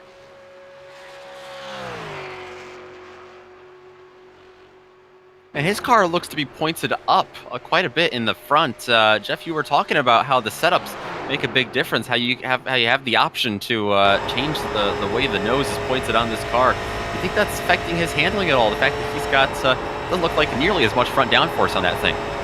Absolutely, that will make a huge difference. I'm almost wondering, now I'm no expert, but I'm willing to bet that he took a setup originally made for a short track and began a relatively flat short track and began adjusting the gear ratio and maybe track bar and things like that, but didn't really touch the right height. As he gets into the wall, holds onto it, but he's got it held on right there. I think he might have, like I said, adjusted from a short track setup because that front end is so high up, which you want at a short track, and when you get on the brakes, it slams the front end down and it really turns well, but right now, that car being that far up in the air, that's not at all what you want. Yeah, it's certainly not what he wanted either. He slammed the wall just as we were watching him there. That's not at all what he wants. One lap down, and he's going to stay out on the track for now. We'll have to see if he comes in and pits later, but so much for my theory on him having one of the cleanest looking cars out there. His right side all torn up as we watch just ahead of him, Tim Pinion being caught by Adam Gebel for second place. Another battle brewing here for second place. It's really starting to get hot. Tim Pinion looks to be battling a loose race car now. Here comes Adam Gebel. He's got a run on the inside, jumps low. They're going to be side by side entering the turn. The 42 hits the wall, actually. That scrubs off some speed, no major damage to the car. But now let's see if the 42 can get a run down the backstretch. Now that he's behind the 91, let's see what he's able to do going into turn number 2 here. A really solid run through. Adam gets a little bit loose. That's exactly what Tim Pinion wants to see. Now he's in the draft. He's getting sucked up behind that car. Adam might defend to the inside here. Looks like Tim isn't going to be able to get enough of a run going into turn 3. Adam holds on to second place. He's able to hold on to that for now, but man, how often did we see this, these two cars run nose to tail for the first 47 laps before we had that caution? Quite a bit. Adam Gebel and Tim Pinion, I'm wondering if they're using a pretty identical setup even, because they have been like magnetic with each other, and we even see Gebel wisely go down there and break the draft, and that you can see just how much that worked for him. He's able to pull away just a couple of tenths, maybe even a car length there on Tim Pinion, who rides behind him. Absolutely, and now it's looking pretty good here. They've got everyone all in a line, and that's exactly what Sam Fontaine wants to see. He does like when they're battling side by side, but when they're all lined up there, he knows he can pull away because he's just got the raw power and speed, it seems. It's like he's got a bigger engine than everyone else out here. He's really, really doing a fantastic job running away with it. He's got only 3 other cars on the lead lap. I'd say he's got a really good shot here if he can keep that car in one piece, as now we are 60%, 61% of the way through this race. That's great math. I love the percentage updates, Jeff. Thank you. I appreciate it. Sometimes you gotta just look at numbers and see where they correlate, what the pattern is. 61 out of 100, 61%. But let's take a look at a replay here. Somebody who might have miscalculated a little bit, as we have someone who's knocked the wall down. Oh yeah, take a look at this here. Adam Gebel going through turn 1 there, a little bit holding on to it. Wow, that's in front of him. My goodness. Trying to look back and see who that was. That's the 8 car. You know what? That's Jeff Dooley. Yeah, that's Jeff Dooley right in front of him. Scary moment once again for these front runners. Jeff Dooley once again giving someone a little bit of a heart attack up there. Absolutely, but that's the 5th time that car was on 2 wheels today. He had 3 jumps earlier, 2 jumps right there, so not the night he wanted for our pole sitter. He's still sliding quite a bit as he caught up to Matthew Aubrey there on the front straightaway. Came all the way down to the inside wall, and I thought he was going to give him a little bit of a bump draft. Now he's trying to cross him over, it looks like, and it's going to hurt him. He's going to have a big slide coming at the exit of 2. He's going to have to go down to that paved runoff, and he's going to lose a spot on track to Jeffrey Segala. Not a spot for position, of course. Segala's up in 4th place, but we're going to take a replay of that once again, see what happened to the 8 of Jeff Dooley there.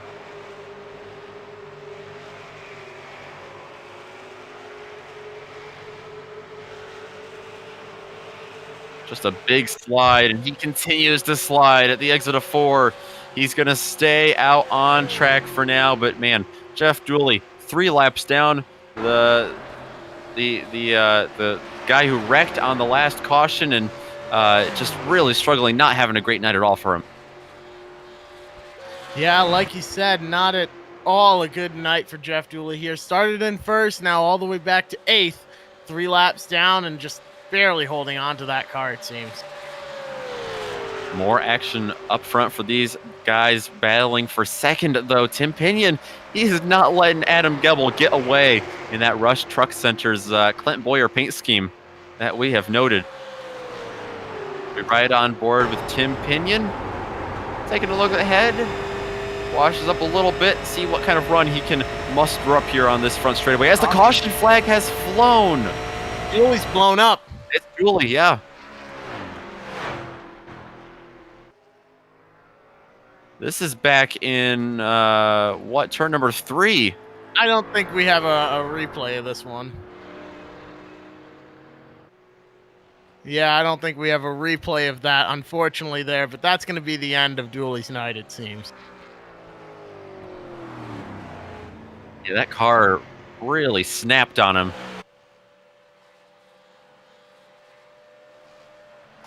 Yeah, unfortunately, that's going to be the end of Dooley's night here. So, started on the pole, but now that will be it for him. Brandon Pirtle has also taken it behind the wall. Garland Bennett still on pit road, but a lot of cars now will not make it to the end of this race. Peter, do you have any updates here? Yeah, just an update on Jeff Dooley, number 8. There's smoke pouring out the front of his super late model. He's coming in for he's taking tires and fuel, which is optimistic, I think. Let's see if he may have a fast repair to use here, but I don't think that he does. Although, as soon as he came into his pit box, that smoke began to clear, so he might get back on his way again. I'll keep you posted. That car is now back in shape, and he's rolling once again. Is number 8 on the go. So, yeah, he was very clever to hang on to that little bit of a fast repair. He is 3 laps down, but he might get one of those back on this caution period. Let's wait and see. He'll certainly be fueled to the end now.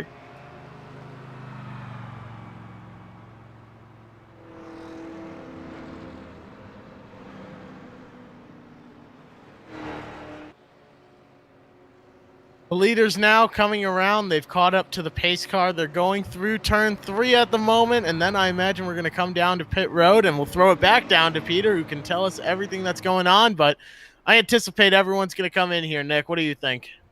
Yeah, it looks that way, at least for our front runners. Now, if I'm someone like Christopher Hyatt, I'm staying out, and that's what he's going to do to try to get that lap back. We might have 6 cars in the lead lap after this, but, man, all of this after about a 17-lap green flag stint. Like you mentioned, though, Peter, they're coming your way once again. Yep, we've got, as you say, we've got all 4 cars on the lead lap coming into pit lane. Our leader, Sam Fontaine, he's done all the hard work. And of course, with this caution, he's going to have to build up that big lead all over again. So it's going to be a race on pit road. Has he used up too much tyres? Has he used too much fuel? Have the other guys been hanging back? I'm not so sure, because Sam Fontaine really has been our standout driver today. But they'll be filling up with the maximum amount of fuel, and that should just about get them to the end. But it might be quite intriguing to see if any of our drivers need to fuel save a little bit towards the end of this race. That is all to be seen, but right now we are going to take another break here on the Global Sim Racing Channel. We hope you'll join us after this break when we get back green flag racing. We're now in the last third of this race here, lap 67 coming up. These drivers are getting ready to go back green. Say that 10 times quickly while we take a short break.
Sam Fontaine leads the way here as we cross the line. We are 69 laps down, 69% of the way through this race. A nice race so far. Adam Gebel now going to be side by side for second. If Tim Pinion can get this run going into turn one, there it is. Now entering turn one side by side. The line goes to Tim Pinion. That inside line is very strong here, but he and Adam Gebel have been fighting back and forth, tooth and nail, like cats and dogs, for that second spot for pretty much the entire race here. So we are on lap 69 of 100. A nice race so far, and a nice one to go. And you see that big weaving down the back straightaway. Sam Fontaine went all the way down to the grass, and this time he had company. Everyone went down with him, but despite everyone following Pinion, Gebel, and more behind, were not able to close in. Unable to close the gap now. Sam Fontaine is pulling away, and as soon as he gets clear of that draft, that's when you know he's going to start pulling away here. Because as soon as Adam Gebel, Tim Pinion, they are no longer close enough to really suck up to his car, that's when Sam Fontaine checks out on the field. He's just gone, and everyone else, it's like they just cannot even hold a torch to what he's running. Yeah, they are not even close. They're going to need a miracle to happen to catch Sam Fontaine by the end of this. This might be a race for best of the rest, and that is a race that Tim Pinion continues to lead in his number 42 super late model in front of Adam Gebel, Christopher Hyatt, and now Joseph Segala also on the lead. Actually, Segala was on the lead lap before. He lost a spot to Christopher Hyatt, who just got his lead lap back. Now Hyatt is back on the lead lap, and that's a battle in the top 5. There are 5 cars remaining on the lead lap, though. You have Jeffrey Harden, Matthew Aubrey, both within 2 laps of the leaders here. But man, it is a very, very tall order right now for Tim Pinion to catch Sam Fontaine. But I'm interested to see what Christopher Hyatt can do, because he's been quick. Yeah, he's been quick, and I believe he saved that fast repair until this last caution when he used it. Very wise decision by him to hold on to that and save it. It's already benefited him 1 position to get around Joseph Segala in the 81 back there. Now Hyatt is running down Adam Gebel in that 91 in front of him for 3rd place. He's almost there now. He's within range of getting that draft, so he's really got a good chance of it here. He gets loose, though. He gets loose, holds on to the car. That's been the issue. He's caught that apron a couple times, and as soon as you catch that apron, that car wants to slide out and be gone. So he has to hold on to it and not make those mistakes. Yeah, that's exactly how we saw him get damaged the first time. So he's got to be careful, because with only having 1 fast repair, not having another one of those options, gets close to the short shoot again. Man, Christopher Hyatt, he's got to be careful, but this is the time to get aggressive as well. Absolutely. You just have to be on top of your game here, but you have to find that fine line between pushing too hard and not pushing enough. And if you push too hard, you'll catch that apron, or even worse, you'll wreck the car. So, but if you're not pushing hard enough, man, you're out there driving for nothing. But they are battling up there for 2nd place. Adam Gebel, Tim Pinion at 91 is just a few car lengths back from the 42. Let's see how they end up making it work here, as they are now swerving down the front stretch to break up that draft. Yeah, that's because Tim Pinion got closed in on big time by Adam Gebel for 2nd place. We're looking at the back of the 42 now, and you can just see him creeping up there, looking for some room, looking for some extra speed. He's faster in the draft, and look at that monstrous run out of turn 2. This is the best opportunity Adam Gebel's had since we went back racing. He's going to get side by side with him down the back straightaway as they head down into turn number 3. Adam Gebel with a nose ahead, trying to make it stick, and the 42 scrubs that wall just a little bit. It's just enough for Gebel to get ahead. Just enough for him to get ahead, but now he snaps a little bit loose on the straightaway there. Has to hold on to the car. He's still really fighting that wheel a little bit, trying to hold on to it, and we've seen that be the story all night, that the handling of these cars, it is really difficult to keep a handle on them. So now Sam Fontaine, he's looking in his rearview mirror, and he's happy as can be seeing a 2nd place battle, and he's just pulling away here from the field, a 4.6 second lead with 27 laps to go.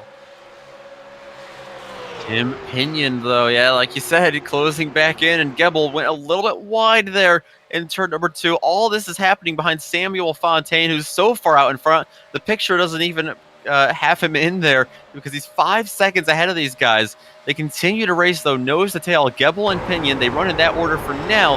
But we have seen that switch a couple of times in this race.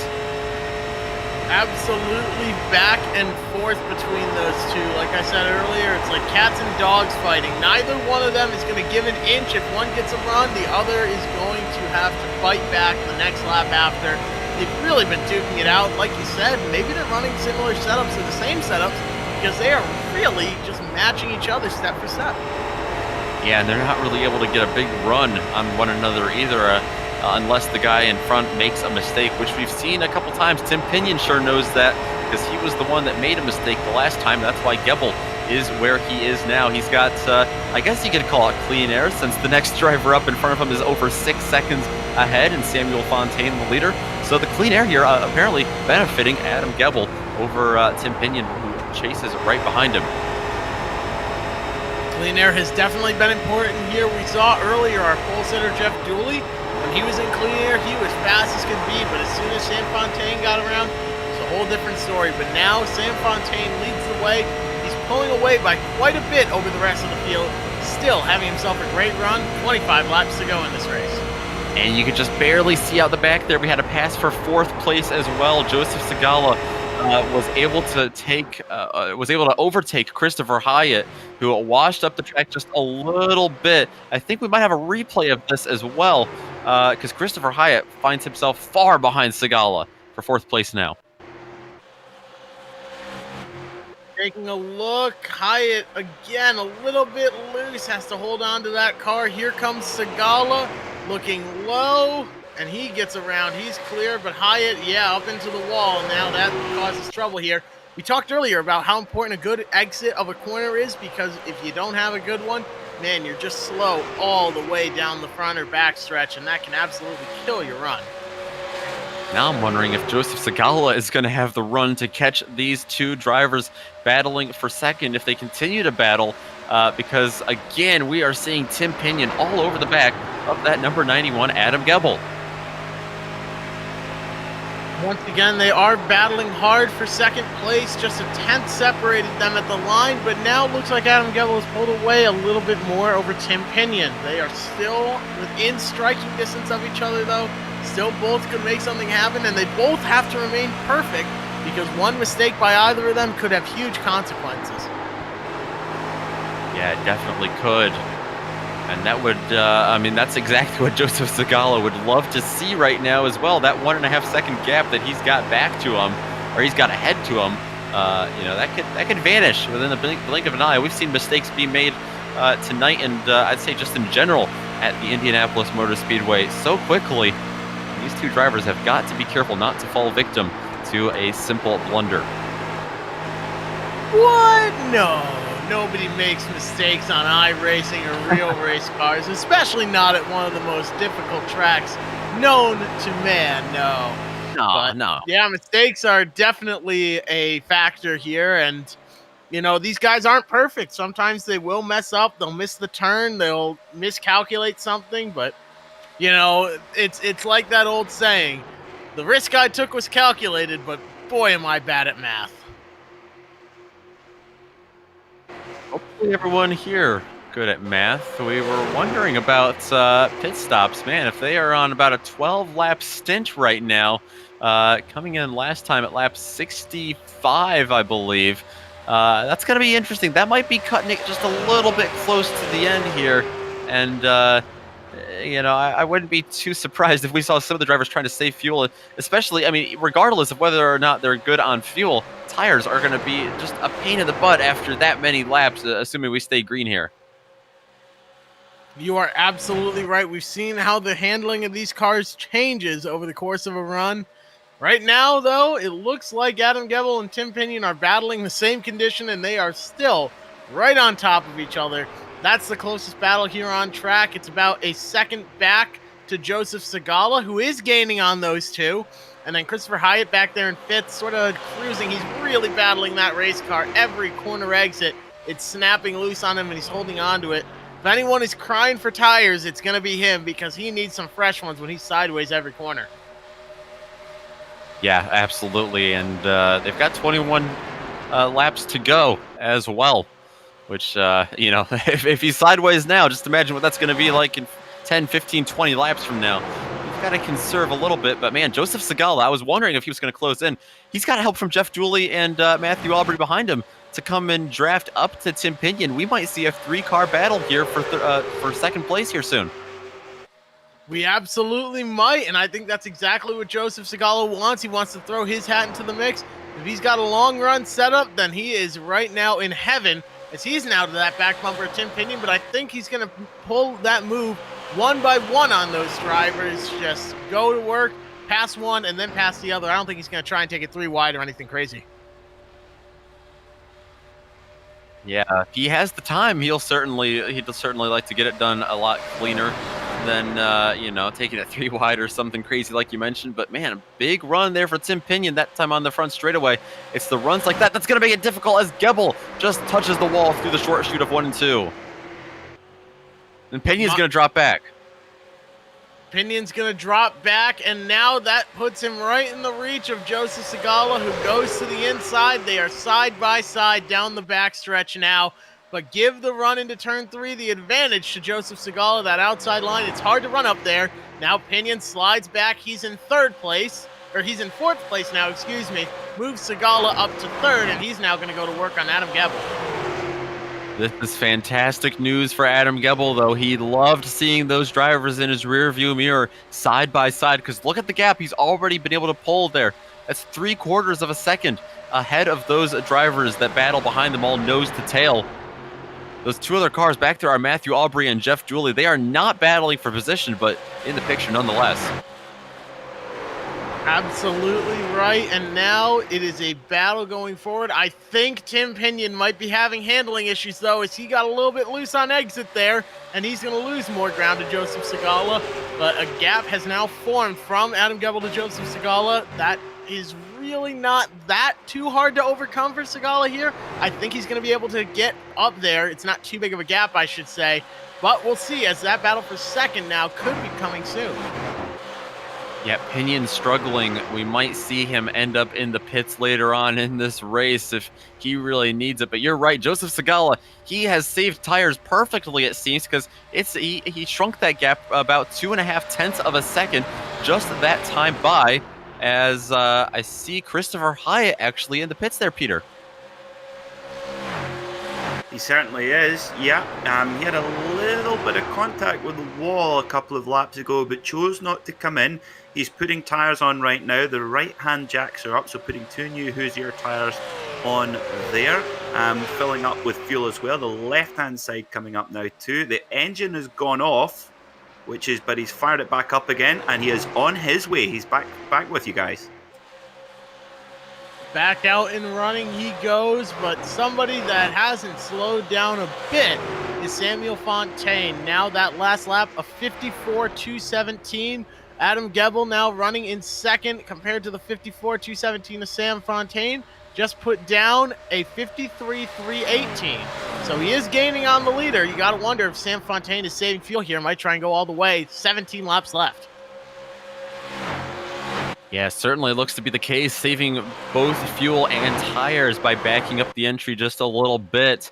And, you know, that might benefit Adam Gebel, but, you know, Gebel's on the same run as the leader, Sam Fontaine. Everyone came in and pitted on that last caution. So, you know, that really was the great equalizer in terms of strategy play out there. Same for Joseph Segala, same for Tim Pinion, but I'm really worried about Tim Pinion, man. He has fallen behind 2 lapped cars because he is struggling so much on those tires that I think he might.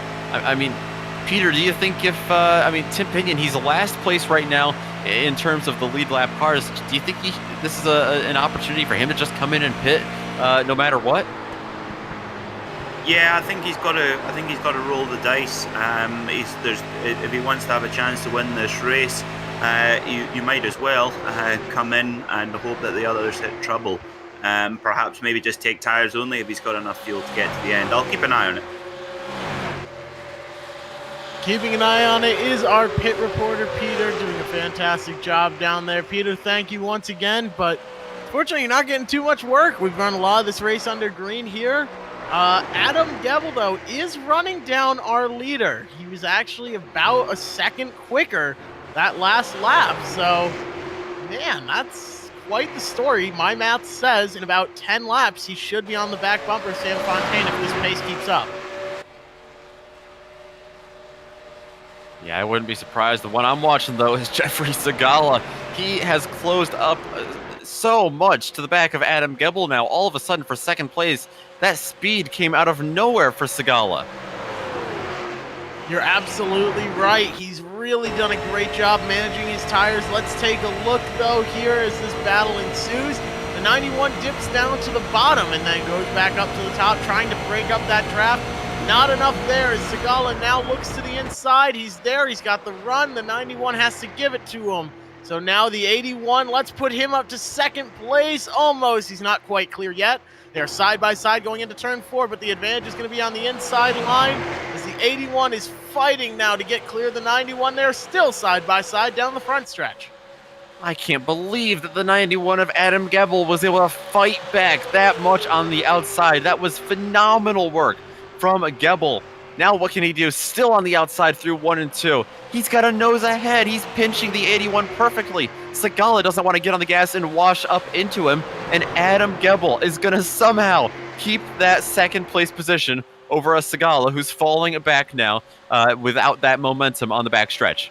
How often do you hear the outside line prevails at Indianapolis Motor Speedway? It's not a common call for us broadcasters here. But Adam Gebel did a great job making it work. I think Joseph Segala was being a little bit better safe than sorry there. Didn't want to risk sliding up into him. So right now he's going to have to now formulate another run. But that battling side by side really opened the door. Gebel up into the wall.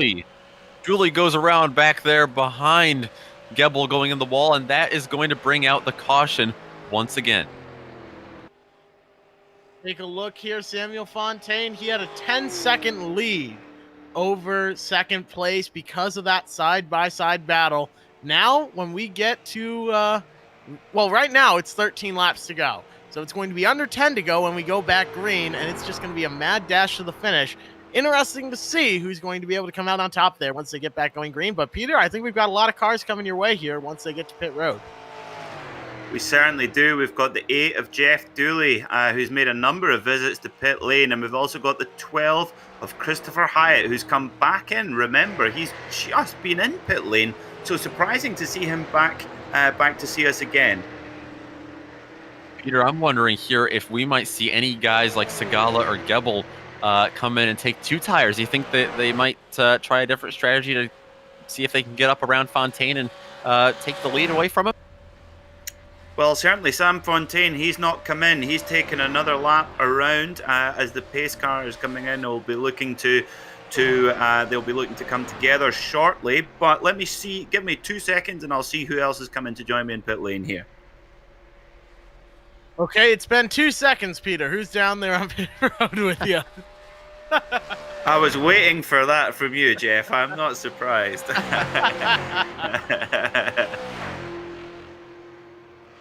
No one else as yet, so didn't even need 2 seconds. That is true, but we're always having fun here on the Global SimRacing Channel. Thank you to everyone for tuning in tonight for the Blue Collar Brickyard here live on GSRC, your home for sim racing, sports, and everything else. It's a fantastic time here tonight. Thank you for tuning in and joining us, as right now we're getting ready for some more action on pit road, I think. We certainly are. For those coming into pit road, this will be their last chance to come in, I think. So watching the 4 cars that are on the lead lap right now, they all came in together under the last caution, and right enough, there they are. The 22 of Fontaine, the 91 of Gebel, the 81 of Segala, and the 42 of Tim Pinion. All have shown pace at times. Of course, it's been Fontaine with the most consistent pace, but this is going to be a race for track position here. Who's got the least amount of fuel to put in, and who's going to make it out first? That is the million-dollar question, and we will see here Sam Fontaine down on pit road leading the way. He's got a long way to go. Get to his box at the end. Slides on in. A perfect stop. Pinion runs long. Tim Pinion Oh. he ran long and had to reverse back. That could be critical. It absolutely could. Now, Joseph Segala, we saw him fast on the long run. He decides for 2 tires here. And Samuel Fontaine is going to take 4. So Segala now leading the way off pit road with a 2-tire stop. Yep, Segala is gone, Gebel is gone, and it's a complete switch around. And oh, Fontaine just gets out in front of Gebel by just a whisker. But this is completely flipped on his head. Now Sam Fontaine is going to have to work hard to win this race. This is all of a sudden heated right up. It absolutely has, and we will be right here in the middle of the fire at Indianapolis Motor Speedway as this race heats up. We're going to take a quick break here on the Global Sim Racing Channel. Be sure to tune in and catch the last 10 or so laps here as we get going back green soon.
Now we are coming down. When we cross the line, it'll be 8 laps to go here. We've seen an absolutely dominant performance from Sam Fontaine, who right now is running in second.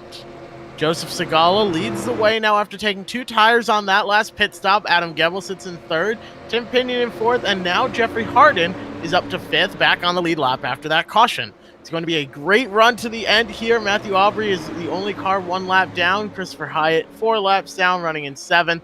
So very, very close race here, though, among the top 5. Interested to see what Sam Fontaine is going to be able to do, if he's going to be able to get around Joseph Segala here.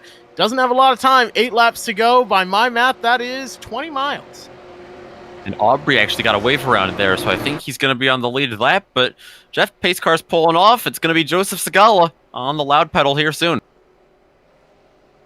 Waiting on it. Green flag in the air. They go. They're side by side at the line. Sam Fontaine needs to get down to that inside line if he wants a chance to get around here. They are still side by side. Entering turn 1, the outside line prevails. Segala gets a little bit loose on the bottom. Has to hold on to that car, but Sam Fontaine flat foots it on the outside of turn 1. Dodges hard into turn number 2. Now Adam Gebel is side by side with Tim Pinion. We've been calling that all race, but Gebel on the outside prevails. He holds down 3rd place. Fontaine to the lead. Segala in 2nd. Gebel 3rd. Pinion in 4th. And Jeffrey Harden rounds out the top 5. Oh, and Adam Gebel's going to wash up a little bit. That's Jeff Dooley to the outside, almost lapped down. And the 42 of Pinion's going to try to sneak in underneath now. And he's going to get that position away, it looks like. He sneaks in and takes it like a ninja in the night. Manages to come out there. But let's take a look at the replay now. What a race that we have going on here. Take a look at this replay. I think he was able to use the lapped car there of Jeff Dooley, who's 8 laps down, as a little bit of a pick here. You'll see him up there ahead of him, and that was all in the setup of this pass. It was well formulated, and like you saw, he got around Gebel, and he's now quite a ways in front of Gebel, about half a second. That he is. So now that opens the door for Pinion to be on the podium here. Gebel now falling back to 4th. Harden in 5th, but Segala still running in 2nd place, trying to run down Samuel Fontaine, who's been so strong this entire event.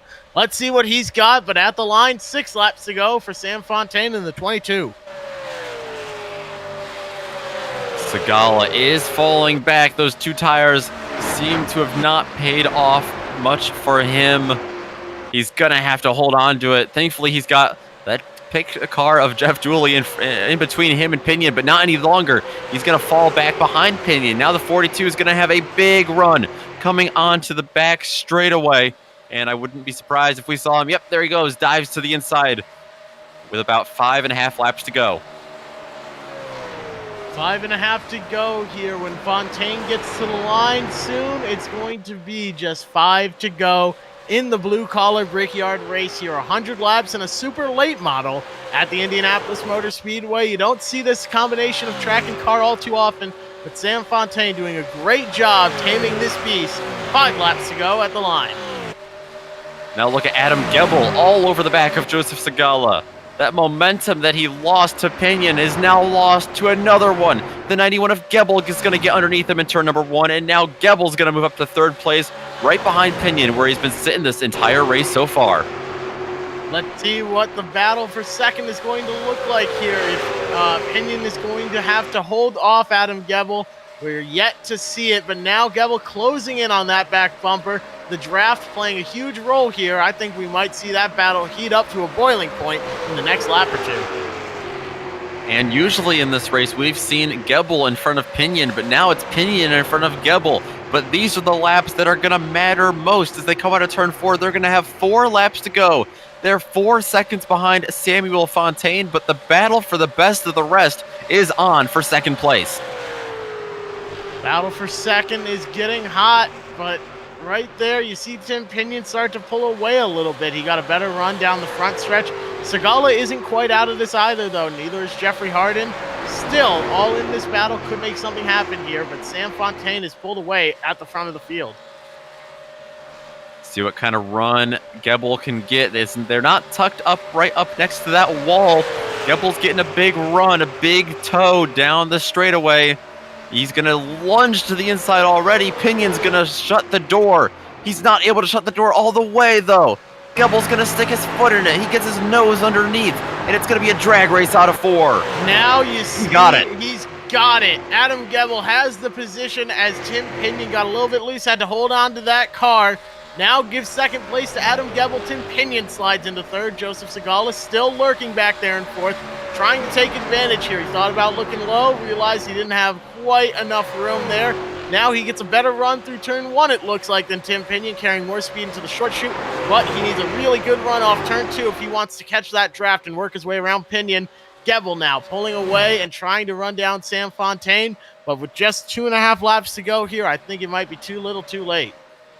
Yeah, how about Joseph Segala out of nowhere? We had counted him out after he fell back through the field. He is already closing in on Tim Pinion. That is for the final step on this podium. That it is, and Pinion working like crazy now to get back to that back bumper, Adam Gebel. Like we said, when one makes a mistake, the other is right there to capitalize, and it seems like it's back and forth with those guys. But here comes Segala with a big run. He gets his nose in there. Pinion has to leave the door open because Segala was there. Side-by-side battle for third now. They are going in and still side-by-side down the short chute. Going into turn 2, Segala's got the inside, Pinion on the outside. Segala with a good run, but they remain side-by-side down the backstretch. 2 laps to go. They are coming to the white flag. Segala's got this slight advantage, but again, this shallow entry has hurt so many drivers today, and Segala has not been too aggressive down there. Yeah, he gets off the gas big time coming into turn 3. It doesn't matter. Pinion's going to back off. He's going to try the over-under, but our leader coming to the white flag, Samuel Fontaine's got 2.5 more miles left. 2.5 miles left for Sam Fontaine, and a 6-second lead he has now over that battle for second place. Adam Gebel now pulling away from Tim Pinion a bit, pulling away from Joseph Segala a bit, who just passed Tim Pinion now. So third place goes to Segala, but that's a battle for third place right there. Pinion looks low, and they're side-by-side in 2. Big advantage for Pinion. He's going to carry a lot of speed down the backstretch. Segala gets into the grass almost. That's going to hurt Segala as he's going to try to get as much slipstream as possible here.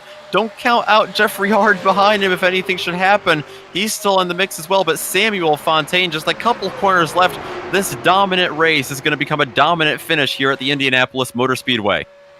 Talk about flexing your muscles. If that race had gone green from the beginning, he would have almost certainly lapped the entire field. Now, coming to the line, Sam Fontaine wins it. Starts on the outside of the front row, immediately takes the lead, and wins this race. Adam Gebel will come home in second.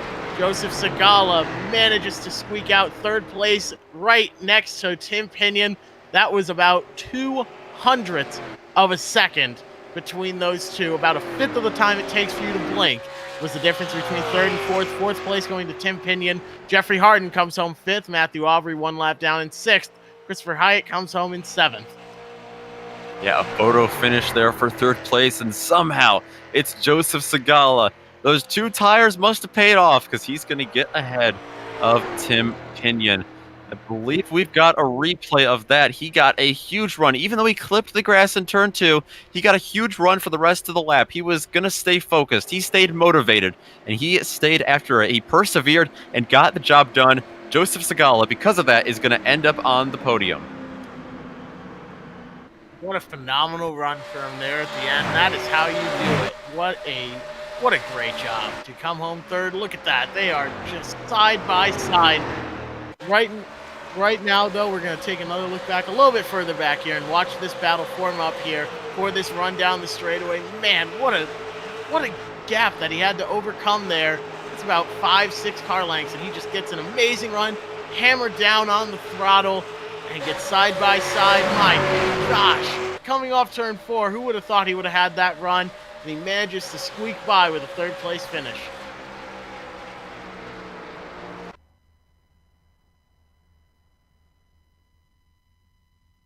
Let's take a quick break here as we will try and get the top 3 here to talk to.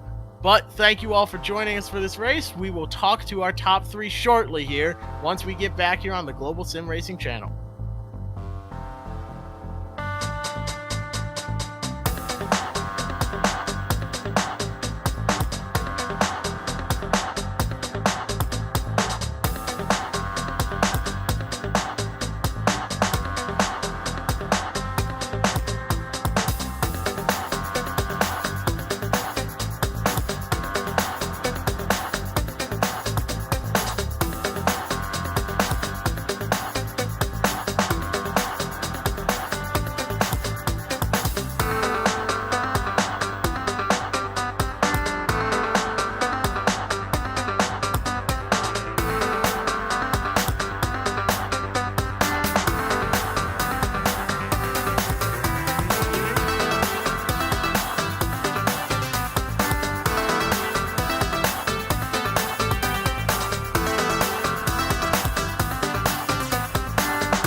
After 100 laps here at the Brickyard, the blue-collar Brickyard race has concluded. The winner was Sam Fontaine, and the 22 machine comes home in first, Adam Gebel in second, Joseph Segala came home third, Tim Pinion in fourth, Jeffrey Harden comes home fifth, Matthew Aubrey in sixth, Christopher Hyatt seventh, Jeff Julian eighth, Brandon Pirtle comes home ninth, Garland Bennett in 10th, and Zach Murphy finishes 11th. Doug Cockerham did not take the grid, but he rounds out the field in 12th. Now let's talk to the top three. I believe Peter has caught up with third place, Joseph Segala.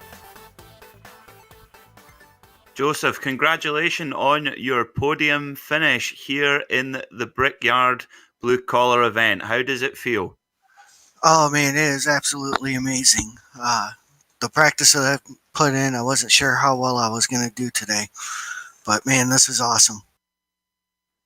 Oh, I'm sure. And of course, the super late model is not a car you normally see on the big 2.5 mile super speedway. It's very much reserved for short track racing. But that super late model is a little bit lighter than the NASCAR Cup car. How did it feel out there on the big oval of Indianapolis Motor Speedway? I felt fast. You didn't have to use brakes a whole lot. In some ways, it's just, to me, it almost seemed like driving a slower Indy car. You know, you go in, you don't have to use the brakes, just let off and ease into the throttle as you.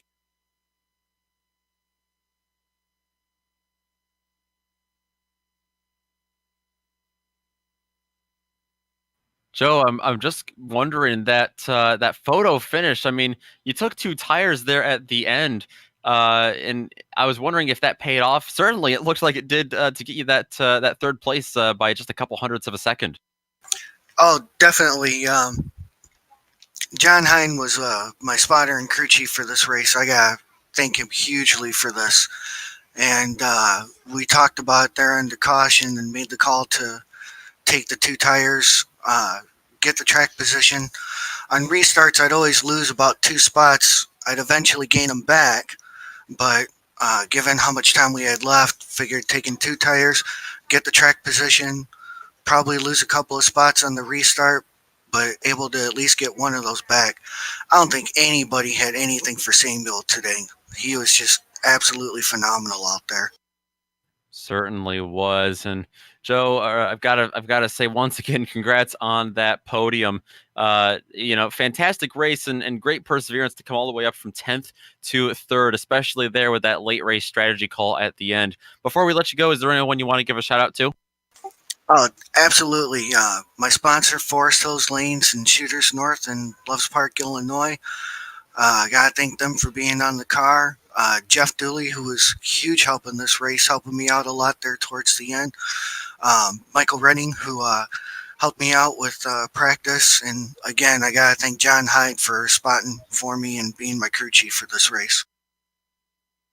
Certainly it worked out for you. Joe, thanks for stopping by, and congrats once again on that podium. That's Joseph Segala finishing in 3rd place today. Adam Gebel is caught up with Peter Mackay down in the pits as well. He was finished 2nd in this race. Peter? Adam Gebel, 2nd place in the Blue Collar Brickyard event. How does it feel? Man, it feels pretty good. I didn't think I really have a lot for people in the front. You know, I didn't really have a setup to start with. Got in put in like half-hour practice before everything got started. Try to get a setup, and guess what I had worked. And for those listening, of course, the super late model is definitely not a car accustomed to the big super speedways. It's very much a short oval, short track car. What sort of things did you have to play about with to get the car a little bit more optimized for the 2.5 mile layout at Indianapolis? You really had to change the gear ratios. Couldn't have a high one because if you did, thing would just wouldn't work. So you had to have something else a little bit lower, try to get to build up the speed and all that. So it takes a little bit to figure it out, but I'm glad I. And how did you find it in the draft? Was it how do these super late models behave on the big long straights? Did you see an improvement in draft effect over, say, a cup car, or was it not as effective? You see it it helps a little bit. I mean, granted, it helped me a lot a few times, because I didn't have the speed like Sam had tonight. I mean, he was in a league of his own. But it's kind of feels like a cup car, but to a point. And before we let you go, do you have anyone you want to thank before we close off? Really, just thank my family for everything, and glad they support me in all this that I do. Basically, I'm kind of new to this, been in this maybe like a year or so, but that's about it. Well, congratulations on your second place, and enjoy it. Thank you. Well, right now we're going to be joined by tonight's winner. And Sam, I have to ask, you were absolutely dominant. What did you have that really nobody else did tonight? I don't know really. I just work on the setup just before the race, 1 hour before the race, and I have the help of Jason Powell, who helped me with that, with a few advice. And man, I just took a setup from Bristol, play with it a little bit, and we find something that was amazing. It was turning all the way around. Well, I really a Bristol setup. That's not what I really expected here. The high banks of Bristol to the flatter curves here at Indianapolis Motor Speedway. Well, it worked really well for you here. So were you at all worried when those cautions came out and you saw Joseph Segala take 2 tires there at the end? Yeah, actually I was. At the end of a race like this, we don't really know what to expect. Sometimes we can get caught on the wall or whatever. So I was a little bit stressed, but I know that I had the momentum to keep up and take the lead again.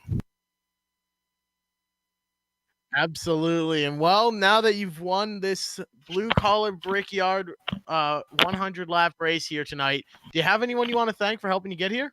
Again, Jason Powell, he helped me a lot with his advice for the setup and how the aerodynamic gonna work on that unconventional racetrack for the Super 8 model, and for you for the broadcast, and that's all. Well, we appreciate it. It was fun calling this race and watching you do so well out there. Congratulations on that win there, Samuel. You ran a great race and really had the field under control here tonight. Congratulations. Thank you, man. Absolutely. And now, Nick, Peter, do you guys have any final thoughts on this race here tonight before we head on out? And just what a race. I mean, none of us expected anything. I mean, there's no expectations for something like that. But once again, SIMCRO, not only did they do a great job putting on this race, but also a great job dedicating this to all of America's blue-collar workers. Absolutely, I have to echo those sentiments. And do you know what fascinated me was our winner there, Sam Fontaine. You know how he was saying how they used a Bristol setup you couldn't get 2 more different tracks, Bristol and the Indianapolis Motor Speedway, and it just shows you with just the right person giving you the advice on the setup just made all the difference, because Fontaine really had a rocket today. That was so clear. He absolutely did here tonight. And everyone, we want to say thank you for tuning into this show. We also want to say thank you to SIMCRO for dedicating this race to all of America's blue-collar workers. Thank you to Jeffrey Harden for organizing this event behind the scenes. And thank you as well to the companies that provide the software and hardware for our broadcasts that are listed here on your screen. Additional thanks to June Lalonde, who provides our wonderful music. You can see the screen for how to get a hold of more of her great work. Thank you to the team today, myself, Jeff McConey, Nick Schmeg up here with me in the booth, Peter McKay down in the pits, Sean Ambrose is our director, and Dougie Beard for creating the stunning camera angles we use to bring all the action to you. If you'd like to find out more about the Global SimRacing Channel, including upcoming races, you can find it at globalsimracingchannel.com, or you can check out our social media on Twitter at GSR Channel, Facebook at facebook.com/Global SimRacing Channel, and Instagram at GSRC_Graham. Also, if you'd like to support the channel, go check out our merchandise store at gsrc.storeenvy.com. The link is in the description below. Don't forget to head on over to our YouTube page and hit that big red subscribe button as well, so that you don't miss a moment here on the Global Sim Racing channel. We have upcoming races for other series listed on this screen, so check those out and mark them down on your calendar. From everyone here over at the Global SimRacing Channel, good night, everybody.